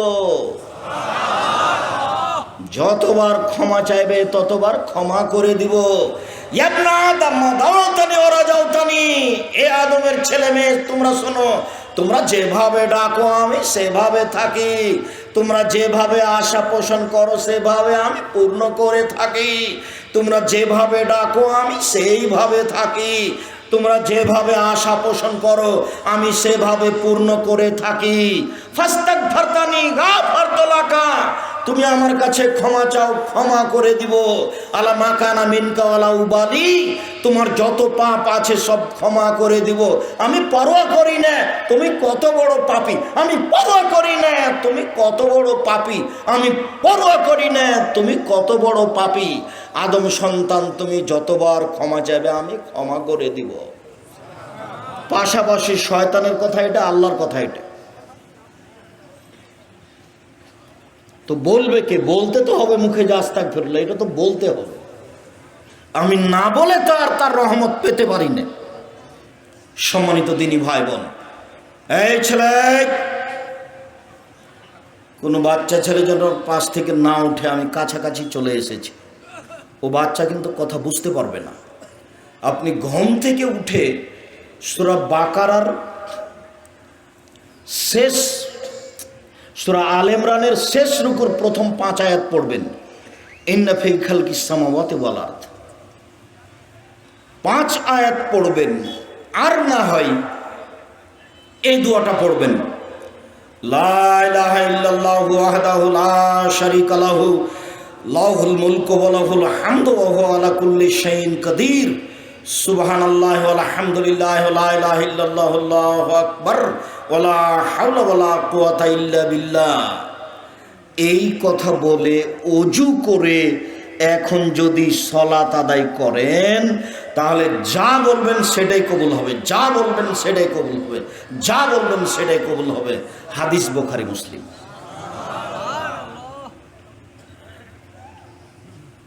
তবে এর চেয়ে বড় দোয়া আছে, বলা না বলা আপনার ব্যাপার। আপনি ঘুম থেকে উঠে আকাশের দিকে মুখ করে বলবেন, আল্লাহুম্মা লাকাল হামদু আনতা মালিকুস সামাওয়াতি ওয়াল আরদি ওয়া মান ফিহিন্না ওয়া লাকাল হামদু আনতা নূরুস সামাওয়াতি ওয়াল আরদি ওয়া মান ফিহিন্না ওয়া লাকাল হামদু আনতা মালিকুস সামাওয়াতি ওয়াল আরদি ওয়া মান ফিহিন্না ওয়া লাকাল হামদু আনতাল হাক্কু ওয়া আদাকাল হাক্কু আলাইকা ওয়া হাক্কুন কাওলুকা হাক্কুন ওয়াল জান্নাতু হাক্কুন ওয়ান নারু হাক্কুন ওয়া নাবিয়ুন হাক্কুন ওয়া সাআতু হাক্কুন ওয়া মুহাম্মাদুন হাক্কুন আল্লাহু লাকা আসলামতু ওয়া আলাইকা তাওয়াক্কালতু ওয়া ইলাইকা আনাবতু ওয়া বিকা খাসামতু ওয়া ইলাইকা হাকামতু ফাগফির লিমা কাদ্দামতু ওয়া মা আখখারতু ওয়া আসরারতু ওয়া মা আলামতু ওয়া মান তাআলামু বিহি মিন্নি আনতাল মুকাদ্দিমু ওয়া আনতাল মুআখিরু লা ইলাহা ইল্লা আনতা ওয়া লা ইলাহা গায়রুকা। লম্বা হলো নাকি? তুমি তো যেদিন ম্যাট্রিক পরীক্ষা দাও তোমার ইংরেজি প্রশ্নটা মনে আছে আর রচনাটা মনে আছে কত বড়? ওর চেয়ে এটা ছোট না বড়? ছোট। তো তুমি সাহসারা হলে যে তুমি এক রাতে ইংরেজি রচনাটা মুখস্থ করেছো, 3 বার লিখেছো, তোমার মনে পড়ে না? তুমি অত শ্রম দিয়েছো, এটাতে তুমি হাফসুল খেয়ে গেলে না। ছোট দোয়া পড়ে পড়ে অভ্যাসে আছে। আল্লাহুম্মা বিসমিকা মুতাওয়াহিয়া, তোমার নামে মৃত্যুবরণ করলাম, তোমার নামে জীবিত হব। ছোট্ট দোয়া পড়ে অভ্যাসে আছেন, তাই না? আল্লাহুম্মা আসলামতু নাফসি ইলাইকা ওয়াজ্জাহতু ওয়াজহি ইলাইকা ওয়া ফাওয়াজতু আমরি ইলাইকা ওয়ালজাতু জাহরি ইলাইকা রাগবাতান রাহবাতান ইলাইকা লা মালজা ওয়া লা মানজা মিনকা ইল্লা ইলাইকা আমানতু বিকিতাবিকা আল্লাযী আনজালতা ওয়া নাবিয়িকা আল্লাযী আরসালতা। আল্লাহর নবী ডান কাতে শুয়ে এই দোয়া পড়তেন। সম্মানিত দিনী ভাই বোন, এবার আমরা কাছাকাছি চলে এসেছি। এই তো দোয়া। যদি কিছুই না পারেন তো যাক, আপনি ঘুম থেকে উঠলেন, সুন্দর করে ওযু করলেন, 2 রাকাত সালাত আদায় করবেন। আল্লাহর নবী বলেন, কেউ যদি সুন্দর করে ওযু করে পায়ে হেঁটে মসজিদে যায়, সালাতের পরে বসে বসে তাসবিহ তাহলিল জিকির আজকার করে, তাহলে সে হয়ে যাবে সেই দিনের মতো যেদিন তার মা তাকে জন্ম দিয়েছে। আব্দুর রাজ্জাক সাহেব, এটাও ভারী হলো, তাহলে এর চেয়ে সহজ করি। রাসূল সাল্লাল্লাহু আলাইহি সাল্লাম বলেন, কেউ যদি ওযু করার পরে বলে আশহাদু আল্লা ইলাহা ইল্লাল্লাহু ওয়াহদাহু লা শারীকা লাহু ওয়া আশহাদু আন্না মুহাম্মাদান আবদুহু ওয়া রাসূলুহু, তাহলে তার জন্য সব জান্নাতের দরজা খুলে দেওয়া হয়েছে। হ্যাঁ, এইটা সহজ। ঠিক হয়েছে, এবার ঠিক হয়েছে, এইটা সহজ। তো আমরা যে মসজিদে মক্তবে মুখস্থ করেছি, আমরা মুখস্থ করেছি। আমার চাচা মক্তবে পড়াতেন, খুব মেজাজি মানুষ, লাঠি নিয়ে বসতেন, আমাদেরকে বলতেন ওযুর শেষে এই দোয়া পড়তে হয়, আল্লাহুম্মা জালনি মিনাত তাওয়াবিন ওয়াজালনি মিনাল মুতাতাহিরিন। আল্লাহ, তুমি আমাদেরকে তওবাকারীর মধ্যে করো, তুমি আমাকে তওবাকারীদের মধ্যে করো, তুমি আমাকে পবিত্র ব্যক্তিদের মাঝে করো। এই দোয়া পড়লে নেকি হবে। তবে কি নেকি হবে এই কথা মুহাম্মদ সাল্লাল্লাহু আলাইহি ওয়াসাল্লাম বলেননি। তবে কেউ যদি ওযু শেষে বলে আশহাদু আল্লা ইলাহা ইল্লাল্লাহু ওয়াহদাহু লা শারীকা লাহু ওয়া আশহাদু আন্না মুহাম্মাদান আবদুহু ওয়া রাসূলুহু, তাহলে জান্নাতের সব দরজা খুলে গেছে। যান, যেখান দিয়ে যাবেন যান। আব্দুর রাজ্জাক সাহেব আর আলোচনাতে বলছিলেন যে দরজা আকাশের খুলে। ও দরজা আকাশের খুলে, ওটা অন্য ব্যাপার। দিন 12টার পরপরই আকাশের সব দরজা খুলে দেওয়া হয়। তাড়াহুড়া করে 12টা 5-এর দিকে 4 রাকাত সালাত আদায় করে নেবেন, তাহলে রাতের তাহাজ্জুদের সালাতের নেকি পেয়ে যাবেন 4 রাকাত। ওটা কিন্তু জোহরের সুন্নাত নয়। 12টা 2-3 মিনিট, বর্তমান 12টাতেই 12টা 5-এর দিকে সুন্দর করে ওযু করে 2 রাকাত সালাত আদায় করে নেবেন 4 রাকাত, তাহলে কত নেকি পাবো? রাতের তাহাজ্জুদের নেকি পেয়ে যাবেন। কোন বইয়ে পাবো এই কথা? উপদেশ। এদেশে একটা বই আছে উপদেশ, নাম শুনেছেন কোনোদিন? ফাঁকি দিয়ে না জানি নিজেকে, ফাঁকি দিয়ে কি হবে বলেন? আব্দুর রাজ্জাক সাহেবের আইনে রাসূল বইটা পড়লাম না, উপদেশ বইটা পড়লাম না। আপনি আমাকে যে ভালোবাসা দেখিয়ে মাঠ ভর্তি হয়ে মানুষ বসে আছেন, ওই কথা বইও আছে, একটু পড়বেন। মাসিকাল ইতিসাম পত্রিকা সবাই নিয়ে যাবেন ইনশাআল্লাহ। 20, 25, 30 টাকা কোনো বড় কথা নেই। আপনি যদি নিয়ে না যান, 30 টাকা যদি না থাকে কারো কাছে নেন, যেতে যেতে তো খরচ হয়ে যাবে। উপস্থিত দিনী বৈঠকের মুসলিম বোন শোনেন, আপনার জন্য জান্নাতের দরজা খোলা আছে 2 ভাবে। এই সুযোগ পুরুষের নেই। কিয়ামত পর্যন্ত চেষ্টা করলে এই সুযোগ পুরুষ পাবে না, এইটা শুধু মহিলাদের জন্য। আব্দুর রাজ্জাক সাহেব, আপনি তো কঠিন বক্তব্য দিয়ে রেখেছেন আমাদের ব্যাপারে। জাহান্নাম মানে মহিলা। হ্যাঁ, ঠিকই বলছেন, মহিলা মানে জাহান্নাম, জাহান্নাম মানে মহিলা। আল্লাহর নবী বলছেন, আমি যখন জাহান্নাম তাকিয়ে দেখলাম তখন দেখি শুধু মহিলা আর মহিলা। তা আমি এই কথা বলিনি, আল্লাহর নবী বলেছেন মুহাম্মদ সাল্লাল্লাহু আলাইহি ওয়াসাল্লাম। আপনাকে আমি আর একটা কথা বলি, আল্লাহর নবী বলছেন যে 3 শ্রেণীর মানুষ জাহান্নামে যাবে যাবে। 1, মদমিনুল খাম, যারা নিয়মিত বিড়ি, তামাক, জর্দা, সিগারেট, গুল, নেশাদার দ্রব্য খায়, পান করে। 2, আর রাজলাতু মিনান নিসায়, যারা পুরুষের বেশধারী নারী, যারা পুরুষের জুতা স্যান্ডেল পরে, যারা পুরুষের শার্ট প্যান্ট পরে, যারা পুরুষের পোশাক পরে, এইসব নারী জাহান্নামে যাবে। তুমি জীবনে কোনোদিন, এই মেয়ে শোনো, এই মেয়ে, ফ্যাশন বোরকা পরেছো কেন? ঢিলা ঢালা বোরকা পরতে পারো না? ফ্যাশন বোরকা তো লোক দেখানোর জন্য, তোমার তো একটা ইতস্তবোধ থাকা দরকার। ঢিলা ঢালা বোরকা পরো, হাতে হাত মোজা লাগাও, পায়ে পা মোজা লাগাও, তোমার সম্মান বেড়ে যাবে। পুরুষের পোশাক পরতে হবে না, পুরুষের স্যান্ডেল পায়ে দিতে হবে না, পুরুষের গেঞ্জি গায়ে দিতে হবে না, পুরুষের প্যান্ট পরনে পরতে হবে না, পুরুষের শার্ট গায়ে লাগাতে হবে না। লাগালে জাহান্নাম হবে হবে, কথা মুহাম্মদ সাল্লাল্লাহু আলাইহি ওয়াসাল্লাম বলেছেন, আমি বলিনি। শেষে তুমিও গেলা, তোমার বাপকে জাহান্নামে দিলা। তোমার বাপের ব্যাপার আল্লাহ রাসূল বলছেন, দায়ুস আল্লাযী ইকরা ফাআলা আল খাবাসা, যে তার বাড়িতে বেহায়ার সুযোগ দিয়েছে সে হলো দায়ুস। তোমার বাপকে দায়ুস তুমি করেছো, তোমার বাপকে দায়ুস তোমার মা করেছে। মা বেটি বলে তোমার বাপকে জাহান্নামে ঠেলে দিয়েছ। তোমার বাপকে আমি বীর পুরুষ হতে বলেছিলাম। চোখ যেভাবে ঘুরে বউ সেভাবে চলে, তার নাম ক্ষমতা। চোখ যেভাবে ঘুরে বউ সেভাবে চলে, তার নাম ক্ষমতা।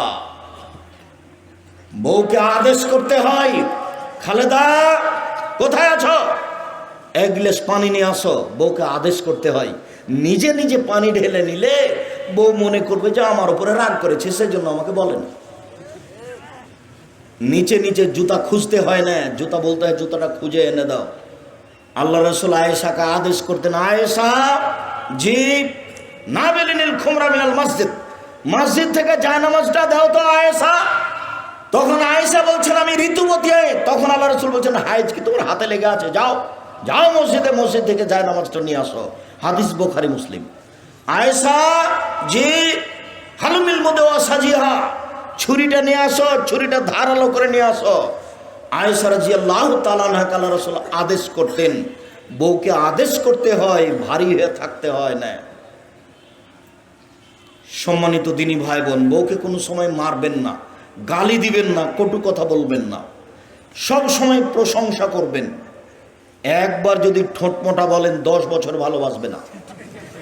একবার যদি রং কালো বলেন 10 বছর ভালোবাসবে না। আর জীবনেও কোনোদিন ভুলেও শ্বশুর শাশুড়িকে গালি দিবেন না। কোনোদিন যদি শ্বশুর শাশুড়িকে গালি দেন, আর যদি আপনি আগেই মারা যান, আরও যদি জীবিত থাকে, আপনার গায়ের উপরে 2টা লাথি মেরে চলে যাবে। ওর বাপকে একদিন আপনি গালি দিয়েছিলেন, সেটা তোর অন্তর কেটে আছে। আমি তোমাকে ভিক্ষা করে খেতে বলেছি সেটা ভালো, শ্বশুরকে যৌতুক ফেরত দিতে বলেছি কাপুরুষ। আমি তোমাকে যৌতুক ফেরত দিতে বলেছি এটা জামালপুর, মানে যৌতুকে পূর্ণ হয়ে আছে, যৌতুক ছাড়া চলে না। আব্দুল রাজ্জাক সাহেব চাঁপায় না কোন চলে কি? হ্যাঁ চলে, দু একটা। তুমি ওই পারে যাও যমুনার ওই পারে গায়েবান্ধা, শুধুই যৌতুক। এই পারে আসো জামালপুর, শুধুই যৌতুক। ভিক্ষা করে টাকা দিয়ে চাউল কিনে ভাত খেয়ে বাদাত কবুল হবে, যৌতুকের টাকা দিয়ে চাউল কিনে ভাত খেয়ে বাদাত কবুল হবে না, যৌতুক হারাম। ভিক্ষা করে খেতে রাজি আছে, যৌতুক নিব না। মানুষের বাড়িতে দিন মজুরি হিসাবে কাজ করে বছর শেষে একটা লুঙ্গি কিনা শ্বশুরকে দিব, শ্বশুরের টাকা দিয়ে খাটলা কিনবো না। শ্বশুরকে ফেরত দিব, ফেরত না নিলে পুড়িয়ে দেবো, সেটা আমি বাড়িতে ব্যবহার করব না। আমাকে জাতিকে দেখাতে হবে যে আমি শ্বশুরের জিনিস কিনে। দেখো তোমার বাপও মুখ নিচু করে আছে, তুমিও বাপ বেটা এইভাবে আছো কেন? লজ্জা লাগে না? বাপ বেটা ভিক্ষা করে খাও। আব্দুল রাজ্জাক সাহেব এভাবে বলছেন কেন? আমার কিছু করার নেই, ভিক্ষা করে খাবো কেন? ব্যবসা করে খাবো, বাপের জমিদারি আছে, চাষ করে খাবো, দিন মজুরি করে খাবো। আমি তো এটা বলছি, সাহস করে দিন কাটাবো, পুরুষের মতো হয়ে দিন কাটাবো। কলা বিক্রি করে খাবো, চকলেট বিক্রি করে খাবো, যৌতুক নিব না। কলা বিক্রি করে যৌতুক নিব না, কলা বিক্রি করে খাবো, চকলেট বিক্রি করে খাবো। বছরের শেষে শ্বশুরকে একটা কাপড় কিনে দেবো, আব্বা খুব কষ্ট করে মেয়ে লালন পালন করে আমার হাতে দিয়েছেন, আপনার আমি কি দিয়ে শুকরিয়া আদায় করি? গরিব মানুষ, এরেন একটা লুঙ্গি। মোটর সাইকেল সন্ধ্যা হতে হতে ফেরত দিতে হবে। আমার শ্বশুর আমাকে খুশি হয়ে দিয়েছে, তোমার শ্বশুর ফকিরকে মোটর সাইকেলটা দিতে পারে না? তোমার শ্বশুর তো ফকিরকে দিতে পারে। মুখ খাটো করে আছো কেন বাপ বেটা? যৌতুক কালকে ফেরত দাও, আবার মুখ বড় হয়ে যাও। বলতে পারবে যে ফেরত দিয়েছিলাম, ভুল হয়ে গেছে, আব্দুল রাজ্জাক সাহেব ফেরত দিয়েছি। আর এটা জামালপুর আর একটা খারাপ নীতি আছে, বোনকে জমি দেয় না। তখন আমি বলেছি তোমার বাপকে যদি আমি কুকুর সিরিয়ালের চেয়ে খারাপ প্রমাণ করতে না পারি, বক্তব্য দিব না। তোমাকে এই কথা বলেছি, তোমার দাদা মারা গেছে, তোমার বাপ জমি নিবে সকালে আর তোমার ফুফু নিবে বিকালে, এরকম নাই একসাথে।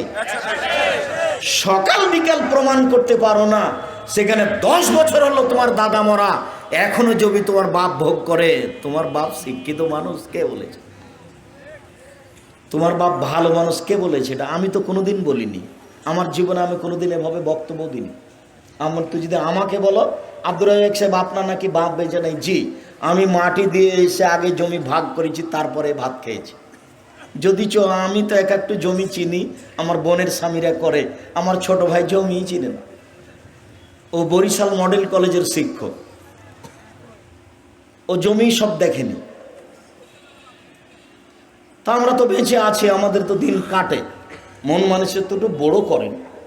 ও তো আপনার বোন, ও তো আপনার বাপের মেয়ে। আপনার এই জমির উপরে আপনার এভাবে লোভ হলো কেন? এটা তো হারাম। আপনার ইমানই কাজ করবে, বোনেরাকে ডেকে বলতে হবে, বোন আপনারা বলো তোমরা কোনটা নিবে। এতটুক বোনেদের বলা উচিত যে ভাই এটা বাপের ভিটে, আমরা তো শ্বশুর বাড়ি চলে গেছি, ভিটা বাদ দিয়ে তুমি জমি ভাগ করো, যেভাবে করো করো। তুমি যদি মনে করো যে ভিটাটার সব বাবদ আমাদেরকে আবাদি জমি 1 কাঠা বেশি দিয়ে দিবা, তো সেটা দিতে পারো। ভিটে নিয়ে আমরা পিড়াপিড়ি করতে চাই না, কেন আমরা এই ভিটাতে এসে বসবাস করবো না। আল্লাহ আমাদের দিয়েছে, স্বামী দিয়েছে, আমরা করি খাই থাকি। এটা বোন বলতে পারে, শতবার বলতে পারে, বলাই ভালো। কিন্তু জমি ভাগ হতে দেরি হলো কেন? তা হবে কেন? আগামীকাল সন্ধ্যা হতে হতে, ফজর হতে সন্ধ্যা হতে হতে জমি ভাগ হয়ে যায়। সম্মানিত দিনী ভাই বোন, শেষের দিকে এসে বলছি, রাসূল সাল্লাল্লাহু আলাইহি সাল্লাম বলছেন যে লাইসা শাইউন ইনদাল্লাহি আকরামু ইনদাল্লাহি আকরামু মিনাস সাওয়াল, চাওয়ার চেয়ে আল্লাহর কাছে কোনো কাজ ভালো নেই। আল্লাহর কাছে সবচেয়ে প্রিয় কাজ হচ্ছে চাওয়া। ওর কাছে চাইবেন যত, তিনি তত খুশি হবেন। চায় না যে তার উপরে তিনি অসন্তুষ্ট হন। রাসূল সাল্লাল্লাহু আলাইহি সাল্লাম বলেন, পৃথিবীর মানুষ মনে রেখো, ইন্নাদ দীনা ইসরুন, দিন হচ্ছে সহজ।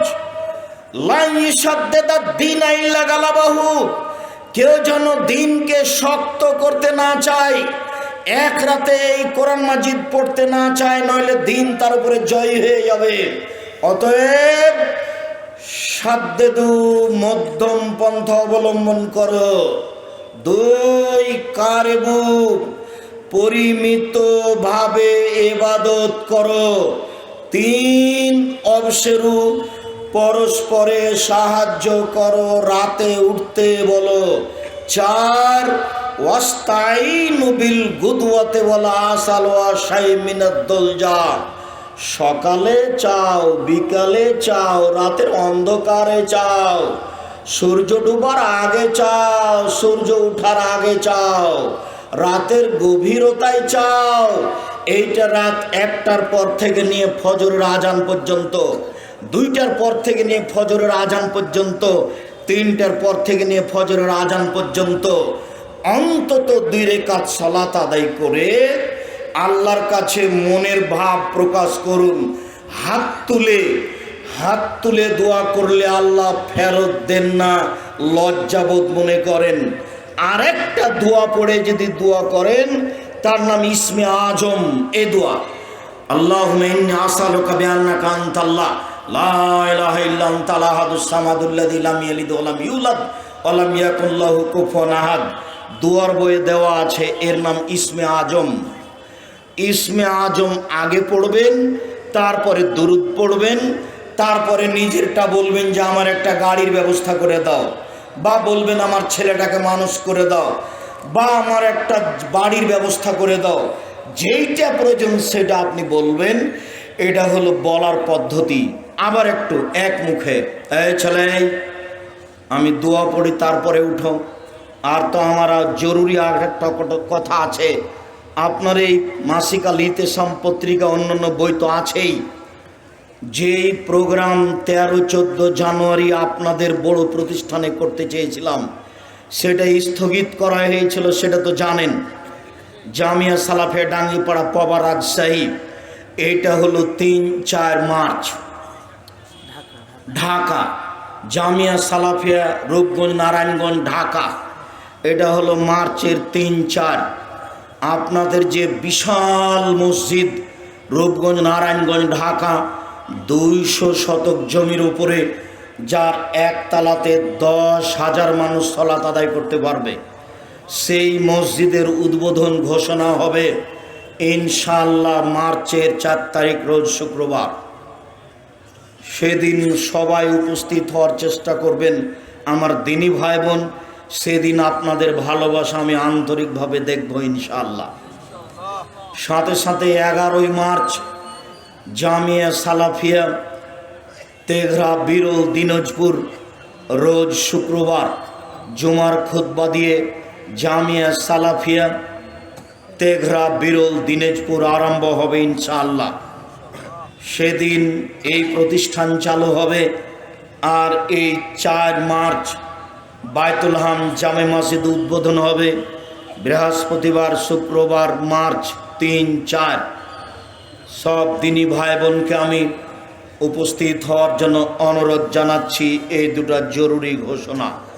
এরপরে সংক্ষিপ্ত কথা, রাতে উঠবেন, দোয়া পড়বেন, সুন্দর করে ওযু করবেন, 2 রাকাত সালাত আদায় করবেন, তারপরে ইসমে আজম পড়বেন, তারপরে দোয়া পড়বেন, তারপরে হাত তুলে দোয়া করবেন। হাত তুলে দোয়া ফেরত দেওয়া হয় না, যা দুয়ার বইয়ে আছে দেওয়া। আমার দিনী ভাই বোনকে আমাদের এই সংক্ষিপ্ত বলা কথাগুলি মেনে চলার অনুরোধ জানিয়ে আব্দুর রহমান বিন আব্দুর রাজ্জাকের এই গুরুত্বপূর্ণ আজকের বক্তব্য স্মরণ রাখার অনুরোধ জানিয়ে, স্টেজে সব বইগুলি আছে, বিশেষভাবে আবদুল্লাহর বই দেখতে পাচ্ছি, মিন্নাতুল বারি। আপনাদের খুব আদরের স্নেহের মানুষ আবদুল্লাহ বিন আব্দুর রাজ্জাক, তার ব্যতীত